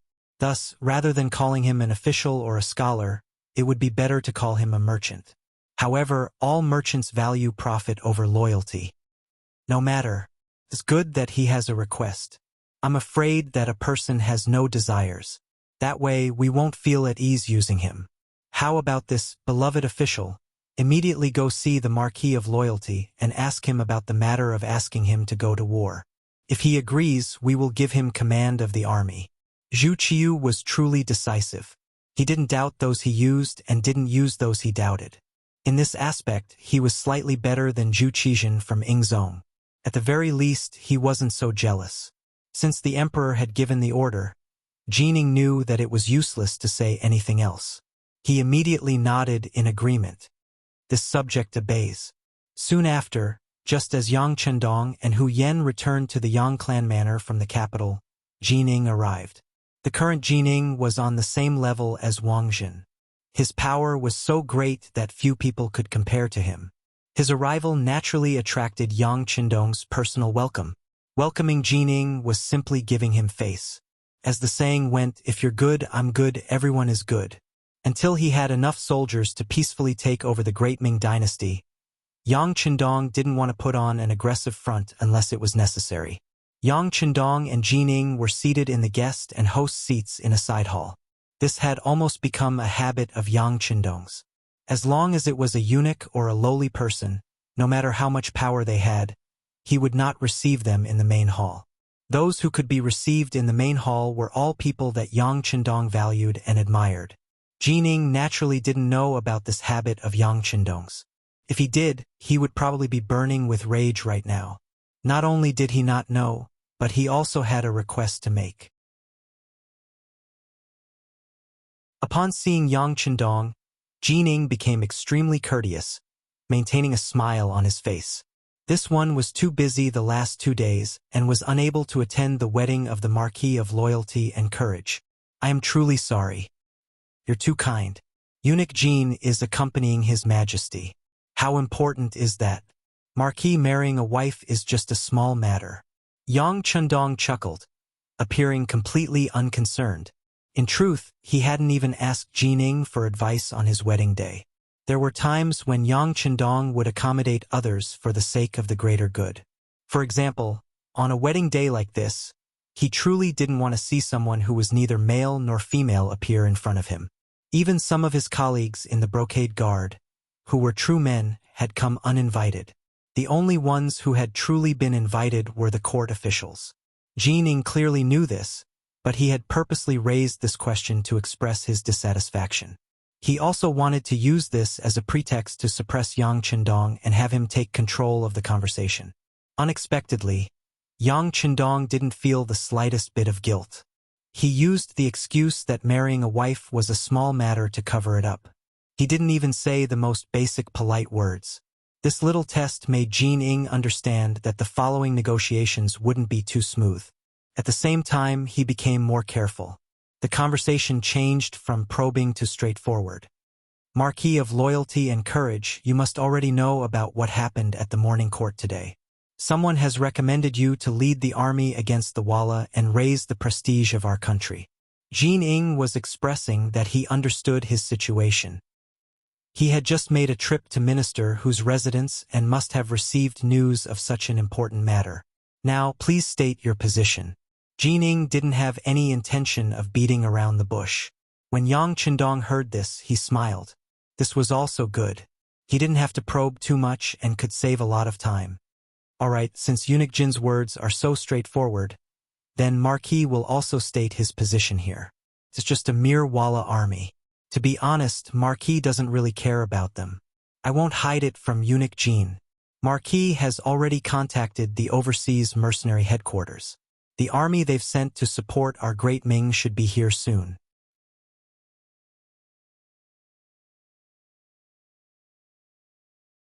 Chapter 175. What? You've already contacted them in advance? When Jin Ing heard this news, her expression was one of extreme shock. Yes, as the ancients say, if one does not consider the future, one will have immediate worries. After witnessing the ferocity of the Walla cavalry outside the Tumu castle, this Marquis already knew that it would be difficult for our great Ming Empire's army to be their opponent. Thus, he prepared for a rainy day and sent out a signal to send out reinforcements. What? Is Eunuch Jin blaming Marquis for acting on his own? There was a faint smile in Yang Chendong's eyes as he stared at Jin Ing. It was as if he wanted to see through his inner thoughts. No, how could that be? For some reason, Jin Ing felt a sense of pressure. He had only felt this kind of pressure not long after entering the palace, when he was serving Zhu Di. It's fine as long as you don't. In truth, it's nothing much. I presume that someone of Eunuch Jin's abilities already knows how much it costs to hire these foreign mercenaries with advanced firearms. It's naturally best if the imperial court can take out this money. Everything will be fine and the capital will have no more worries. But if there's some difficulty, Marquis can pay for it himself. But if that's the case, they probably won't participate in the operation against the Walla army. After all, it won't cost much to have them protect me and my property from leaving the capital. Marquis can still afford it. But if they go into battle, the cost is truly not something Marquis can afford. Yang Chendong, who had always been so proud of his wealth that he didn't know how to spend it, was now crying about how poor he was. Jin Ing couldn't help but grimace at these words. This was a clear threat. If Dai Zong was unable to fork out enough money for the military expenditure, Yang Chendong would bring his men and leave the capital. Perhaps he would directly seek refuge with Zhu Qizhen, who was currently settling down in Nanjing. If this was the case, Jin Ing didn't even dare to imagine what sort of chain reaction it would set off. He would not forget that it was precisely because of the opening of the immortal abode and heaven beyond heaven that the hearts of the people were at ease and many officials were willing to stay in the capital. Then, if he left now, would those officials who swayed according to the wind also leave with him? If the people wanted to leave, the officials would have to go with them, and the capital would truly be nothing more than an empty shell. At that time, before Walla's army could even arrive, the capital would have already fallen into chaos. This duke knows about this matter. However, this matter is of great importance. This duke still needs to report back to the emperor to make a decision. Seeing Yang Chendong draw the line, Jin Ing knew that the initiative had changed hands. Unless she didn't want to rely on this person's strength to help, she could only fulfill the conditions to protect herself. After Jin Ing finished speaking, she stood up and looked like she was about to leave. Eunuch Jin, please wait. Marquis hasn't finished speaking yet. The emperor and the imperial court would provide the military necessities, and Marquis would only be a middleman, which would not benefit him in any way. As the saying goes, one should not get up early when one is powerless. Here is one of Marquis' personal conditions. Oh, it's all written on this paper. I'll have to trouble eunuch Jean to bring it back for His Majesty to see. Marquis will be waiting here for your good news. Yang Chendong was beaming with joy and contentment. At this moment, Yang Chendong was beaming with joy as he handed a piece of white paper filled with words to Jin Ing. He was openly asking the imperial court for benefits from the emperor. How could this be the conduct of a law-abiding official? Normally, Jin Ing would have ridiculed him, and then a large group of embroidered uniform guards and Eastern Depot agents would surround this place and arrest him. But now he had a favor to ask. Although he was angry, he could only forcefully suppress his dissatisfaction. He even forced a smile and said, "All right, I will report the loyal Marquis intentions to the emperor. Don't worry." Jin Ing reached out and took the paper full of words. Then he strode away. He was really afraid of Yang Chendong. He was afraid that if he left at night, Yang Chendong would say something that would embarrass him. Seeing Jin Ying's back gradually disappear, Tiger's Mane, who had been standing guard beside Yang Chendong in the side hall, took half a step forward and said, "Young master, are we really going to help Dai Zong? Why don't we take advantage of this opportunity to watch him perish? That way, when we make a move at the last moment, won't we be able to reap the benefits?" Foolish. Yang Chendong, who had been smiling, suddenly had a cold expression. He looked at Tiger's Mane and said, "Have you forgotten what this young master said before? We're all Han people, so how can we protect the interests of the Han people and let them live better? That's what we need to do and consider. As for anything that harms the interests and lives of the common people, we must not do anything, understand?" Yang Chendong was suddenly angry, which gave Tiger's Mane a fright. He immediately half-knelt on the ground and said, "Young master, I was wrong. You are the director of the Security Bureau. When you have nothing to do, you should analyze the situation properly. In the future, there will be many uses for you.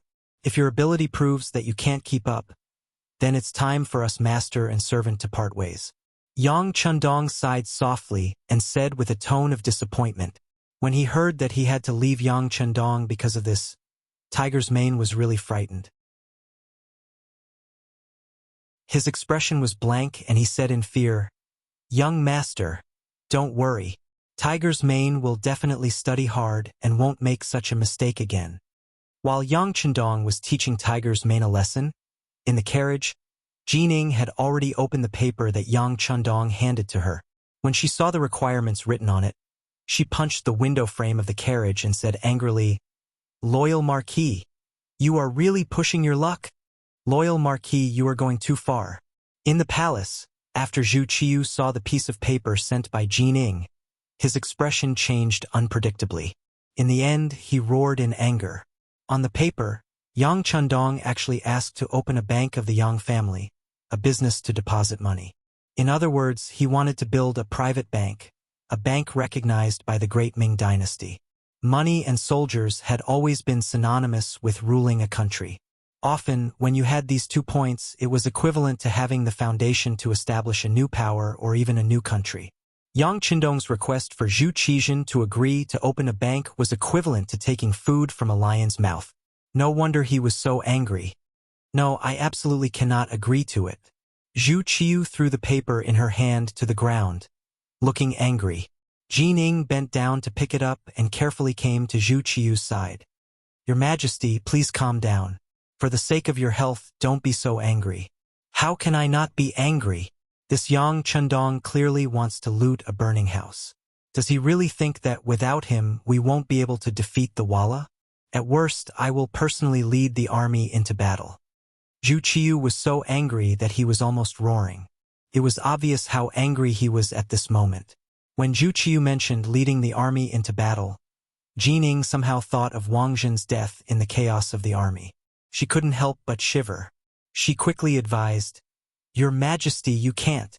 The Walla is coming with ferocious momentum. Our army's morale and strength are lacking. This is not the right time to fight." "Not the right time?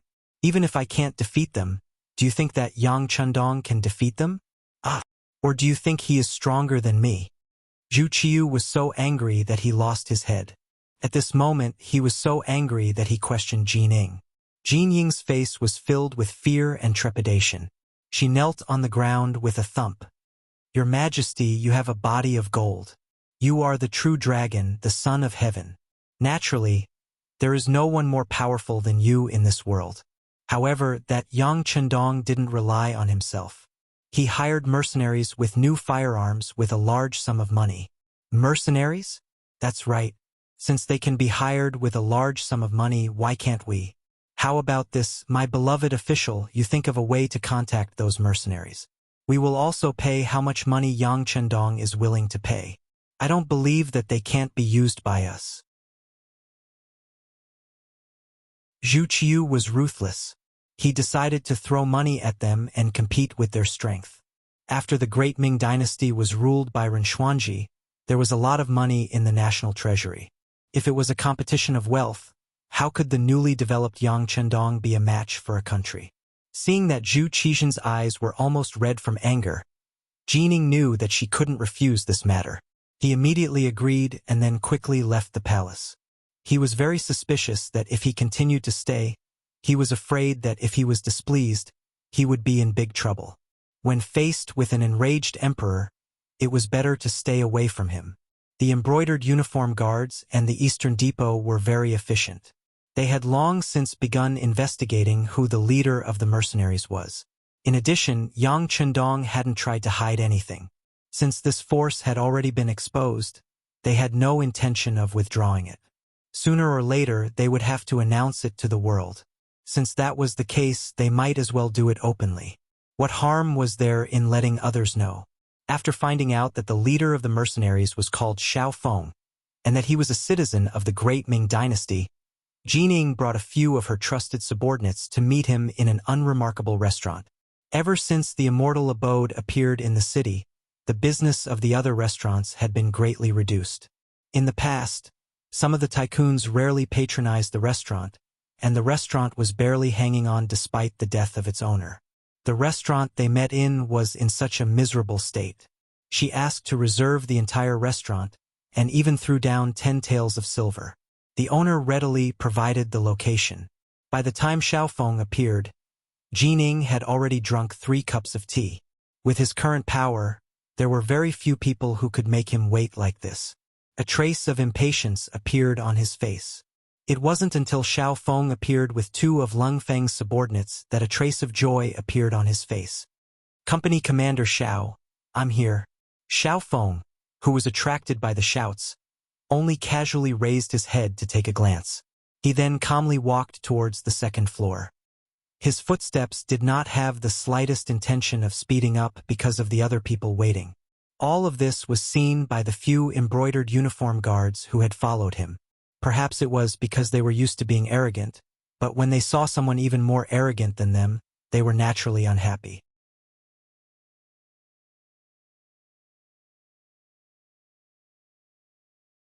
Chapter 176. He's an esteemed guest. All of you behave yourselves. Don't interrupt as you please. Sensing the changes in her subordinates' emotions, Jin Ying's expression turned cold, causing her subordinates to become much more obedient. "Ha ha ha, Commander Xiao. It's an honor to meet you." After reminding her subordinates to behave, Jin Ying saw that Xiao Feng had already reached the 2nd floor and was standing in front of her. She immediately laughed heartily. Xiao Feng noticed Jin Ying's enthusiasm, but he didn't show any reaction. Instead, he nodded and arrogantly sat down on a chair in front of the table. He crossed his legs and casually scanned the surroundings. "This restaurant's decor is too old-fashioned. It's too old-fashioned." What he meant was that the place Jin Ying had chosen to meet him was a little too shabby. In response, Jin Ying could only smile and say, "I originally wanted to invite Commander Xiao to a banquet in the immortal abode, but after considering that it's the loyal Marquis territory, I'm afraid it'll be inconvenient." "What's so inconvenient about it? We're mercenaries. We're only doing this because we took the loyal Marquis money." Xiao Feng raised his head, as if he didn't care about Yang Chendong at all. It seemed like Xiao Feng didn't put anyone in his eyes, but when he said these words, his little heart was thumping. He thought in his heart, "Young master, you taught me to do all of this. It's not that I don't respect you." How could Jining know this? After probing a little, she discovered that Xiao Feng and Yang Qindong were only mercenaries. She was overjoyed. As expected, mercenaries only recognized money and not people. In that case, if others could hire them, wouldn't it be the same if they had money too? As she rejoiced in this information, Jining leaned forward and asked in a small voice, "Then if our emperor is willing to pay money to hire you, would you be willing to work for him?" "Why not?" Xiao Feng stared at Jining, as if this was a matter of course and there was no doubt about it. Jining didn't expect to get the answer so quickly. She was overjoyed and sighed that this task wasn't difficult. She opened her mouth and said, "If that's the case, how much did the loyal marquis spend to hire you?" "Our emperor is willing to pay the same price. No, I'll give you an extra 10%. "Oh, your emperor is willing to invite us? But what are you doing?" Xiao Feng pretended to be interested and asked, "It's nothing. We just hope that you can defeat the Walla's army that threatens the safety of the capital. Our emperor has also said that once you succeed, he will give you more silver." Jining was afraid that Xiao Feng would be afraid of war, so she purposely emphasized on giving them more money. Tiger's Mane had previously spoken to Xiao Feng on behalf of Yang Qindong about what would happen if he met Jining. He wasn't surprised at all that Jining had said. Thus, when he heard this, he said as they had discussed, "Eunuch Jin, I'm very sorry, but this isn't a problem with the money. Jining, who had been prepared to talk incessantly and even wondered if she could get some more money from the commission for her own use, was immediately struck dumb by Xiao Feng's answer. She didn't understand. Just now, they had said that they could be hired with money, so why couldn't they do it now? Seeing the confusion on Jin Ying's large face, Xiao Feng shook his head and seriously said, "Eunuch Jin presumably knows that I am only a company commander and belong to a branch of the mercenary army. There are officers above me, so I can only report your request to the higher-ups. As for whether they will accept or not, that will depend on the higher-ups." "What? You mean that your position doesn't allow you to make the decision on this matter?" Jining had thought that Xiao Feng was the head of the mercenary army, but to her surprise, he didn't even have the authority to make the decision. "That's right, I truly don't have the authority to make the decision. Of course, if your emperor is willing, you can report the price first. I will immediately report the situation. I think it won't take long before we get a reply." Xiao Feng nodded and said in a businesslike tone. Upon hearing that he still had to report the matter, Jining considered the current situation in the capital and realized that he probably didn't have much time to prepare. Thus, he anxiously asked, "Then how long will it take for you to report the matter?" "That will depend on luck. If everything goes smoothly, it should be about a month or two." Xiao Feng pretended to be thinking very seriously, and after thinking for a while, he very cautiously replied. Yang Qindong had naturally thought of this answer so that Jining wouldn't have any other ideas. Reality proved that when Jining heard this answer, he immediately became listless. Only now did he realize that what Xiao Feng had said wasn't a problem with the money, but rather how to interpret it. This was Yang Qindong's method of giving people hope and then giving them disappointment. In order to prevent others from thinking that these mercenaries were directly related to him, he couldn't refuse Jin Ying's request, but he also couldn't fulfill his wish. In this way, the delaying technique could be put to good use. Jining left in disappointment, not even offering a price. He probably also knew that if he waited for Xiao Feng to report the matter, who knew how long he would have to wait. At that time, whether or not the capital even existed would be up in the air. Trying to change the situation would be pointless. Upon returning to the imperial palace, Jin Ying truthfully reported his meeting with Xiao Feng to Zhu Qiu. At this time, Zhu Qiu had already awoken from his rage at Yang Qindong's request, or perhaps it could be said that he was no longer so angry. When he heard Jin Ying's report, he let out a long sigh and said, "So, we can only agree to the loyal marquis request? I'm afraid that's the only thing we can do," Jin Ying weakly replied. The emperor trusted him so much, but if he couldn't even handle such a small matter, he truly felt that he had no face left. Beloved official, what do you think of this matter? If I agree to the loyal marquis request and allow him to set up a private bank, what kind of adverse effect will it have on us? Knowing that there was no other choice, Zhu Qiu began to face the problem of the Yang clan's bank. Jining had already begun to consider this matter on the way back from the restaurant. Since the mercenary route was not feasible, they could only face Yang Qindong. The matter of the bank had to be placed before them. Hearing Zhu Qiu's question, Jining hesitated for a moment, and then a vicious light flashed through his eyes as he said, "Your Majesty, this might not be a bad thing. You can agree to let him set up a Yang clan bank. As long as Walla retreats, won't your Majesty have the final say in your territory? What if the loyal marquis is not here one day? Don't you think that the money in the bank will be confiscated? If that's the case, everything the loyal marquis is doing now is just making a wedding dress version." Beloved official, is this what you mean? Zhu Qiu originally had this idea, but he was the emperor. This kind of matter of getting rid of the donkey after it had outlived its usefulness was not good, so as to avoid other people's gossip. However, Jining was completely different. He was just a eunuch. For someone who wasn't complete, it was normal for him to do anything. Your Majesty is wise. Jining saw that Zhu Qiu understood what he meant, and immediately knelt on the ground and exclaimed, "Ah, good, good." The problem was solved so easily. Zhu Qiu couldn't help but be in a good mood. If that's the case, what's the harm in agreeing to his request? Not only that, we should also create momentum for him. How about this? When the Yang family bank is established, the imperial palace will also deposit some silver into it. Presumably, with this emperor taking the lead, there will definitely be many people depositing silver, and the amount won't be small, right? Yes, your Majesty is wise. When the Yang clan bank is set up, it will be a fat pig. Once it's fattened up, your Majesty can slaughter it at any time and use it for your own purposes. Jining also chuckled at the side. At this moment, the two officials had malicious smiles on their faces.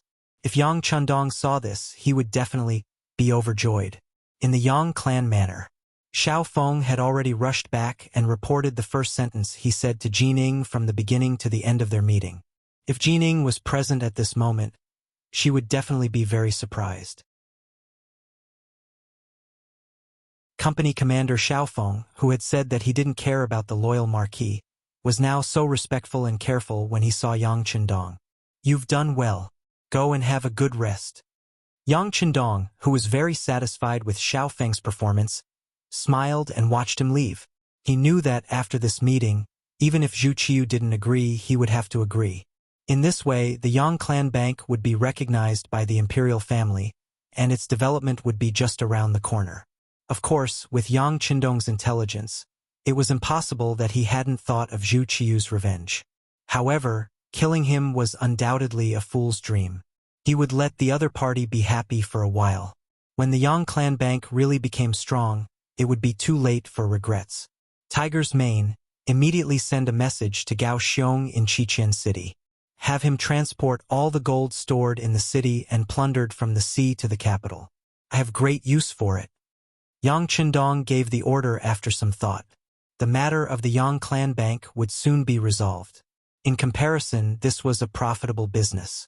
With money, he would have a foundation for development. With money, he could do many things that he wanted to do. At that moment, he hummed a little tune as he walked towards the rear courtyard.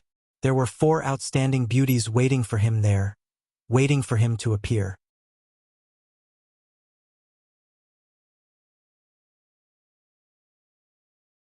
Chapter 177.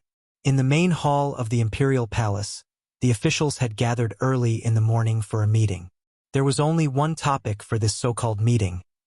Who should lead the army to battle Walla? In yesterday's imperial court, Vice Minister Su Yozhen of Taichung Temple had recommended that Marquis of Loyalty Yang Qindong lead the army. Zhu Qiu had not agreed on the spot and had instead given the officials one day. Early this morning, this topic had become the first matter to be resolved. Last night, another report had come from the front lines. Commander and Commander-in-Chief Wuxia Count Shihang had led a defeated army of less than 30,000 retreating toward Datong. There was nothing in front of Walla's army to block their path, and they were able to pass through Jiong Pass and head straight for the capital. This meant that the enemy would arrive at the capital in 7 days at the slowest and 4 at the fastest. If the capital was still unprepared, it would be broken through and everyone would be captured or killed.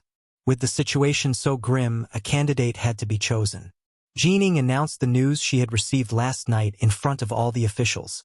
There were those in the imperial court who were terrified, uneasy, and pale. Civil officials used their mouths while military officials used their sabers. In times of peace, etiquette came first and reason was paramount. This naturally created a situation in which civil officials suppressed military force.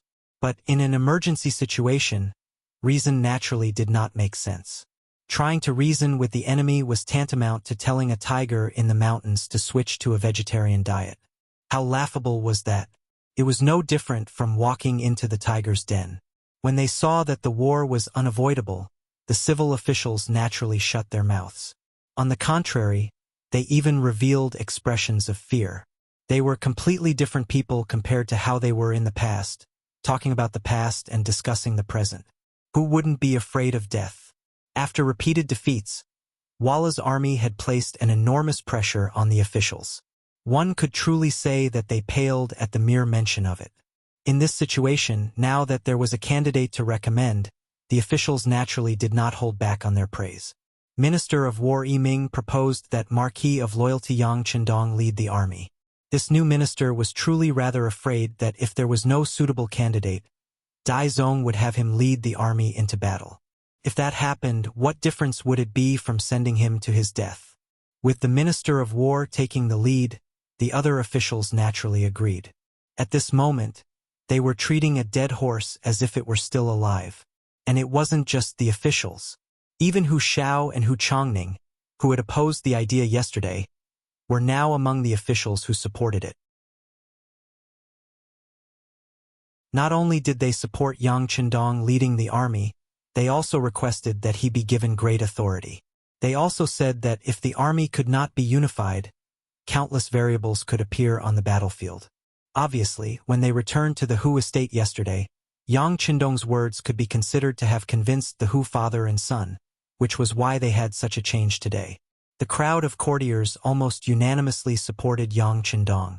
Sitting high on the dragon throne, Zhu Qiu knew that the general trend could not be changed. At the imperial court, he ordered people to go forward and pass on the imperial decree for Yang Chendong to attend the imperial court. At this moment, the newly ascended emperor had clearly made up his mind. In the Yang clan manner, Yang Chendong wore a black gauze hat and a turtleneck shirt. There was a python pattern on the chest patch and a belt around his waist. He looked like a third-rank official as he sat in the main hall. Beside him, Hu Yen, Chao Yin, Lady Shui, Lady Xiong, and Yang Duo were pointing and laughing. From time to time, they would cover their mouths with their hands and chuckle. Clearly, this was the first time they had seen the sanctimonious Yang Chendong. Is there something wrong with that?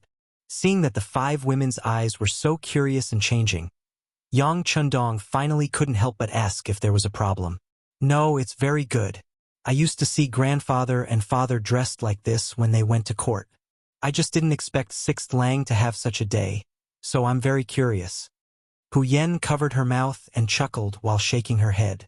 She wanted to pretend to be serious, but no matter how she looked at it, she could not hide the smile on her face. There was really nothing wrong with Yang Chendong's clothes. If there was anything to blame, it could only be blamed on his young age. He was not even 20 years old, yet he was dressed so formally. It gave the girls a feeling that he was too dignified and ridiculous. Is there really no problem? Yang Chendong asked with some disbelief. He glanced at the women one by one. Apparently, he did not believe Hu Yan's words just now. There's really no problem. Seeing the disbelief on Yang Chendong's face, 7th sister Yang Duo stood up. It's just because you rarely wear court attire, so everyone is not used to it. Yes, I'm also not used to it. Forget it, I won't wear it. Come, take it off for the young master. Yang Chendong also felt uncomfortable after wearing these clothes, so he simply decided to stay away from them. As he spoke, he really took off the court attire. Xiao Yin stepped forward to help and asked with doubt, Sixth Lang, do you really want to take it off? Didn't you say that the emperor would send an edict to invite you to enter the palace in a while? There's nothing wrong with entering the palace, but who stipulated that I have to wear court attire to enter the palace?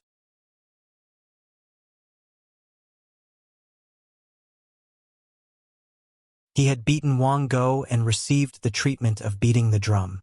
Compared to before, this time he was less nervous and uneasy. The imperial court had long ago decreed that when entering the hall to meet the emperor, one had to wear the corresponding official robes. But at this time, Yang Qindong was dressed in azure-robed and entered the imperial court, yet no one said anything. Even the censors, who loved to nitpick, acted as if they did not see him. Subject Yang Qindong pays respects to your majesty. My majesty is... Yang Qindong entered the hall and knelt when he was 10 steps away from the throne. After allowing Yang Qindong to kneel in front of him, Zhu Qiyu raised his hand and said, All right, loyal Marquis, stand up and speak. Thank you, your majesty. Even though he did not like kneeling in front of the officials in the imperial court, there were some etiquette that could not be discarded. After answering, Yang Qindong slowly stood up. When he stood up, he stood there like a javelin, giving off the feeling that no matter what wind blew, he would not move. Standing among the officials was Hu Zhongning. He had been practicing martial arts since he was a child and had some skill. At this moment, when he saw Yang Qindong's performance, he could not help but have a thought in his mind. His son-in-law seemed to be a martial artist, and his strength should not be weak. But why did he not notice it before? Yang Qindong stood where he was. Zhu Qiyu, who did not understand martial arts, naturally could not see Yang Qindong's true strength. His intuition told him that the loyal Marquis was standing there with great vigor. Loyal Marquis, we have summoned you to this hall to discuss matters. I presume that you also know what is going on. Walla's army is threatening the capital, and the officials have recommended you to lead the army.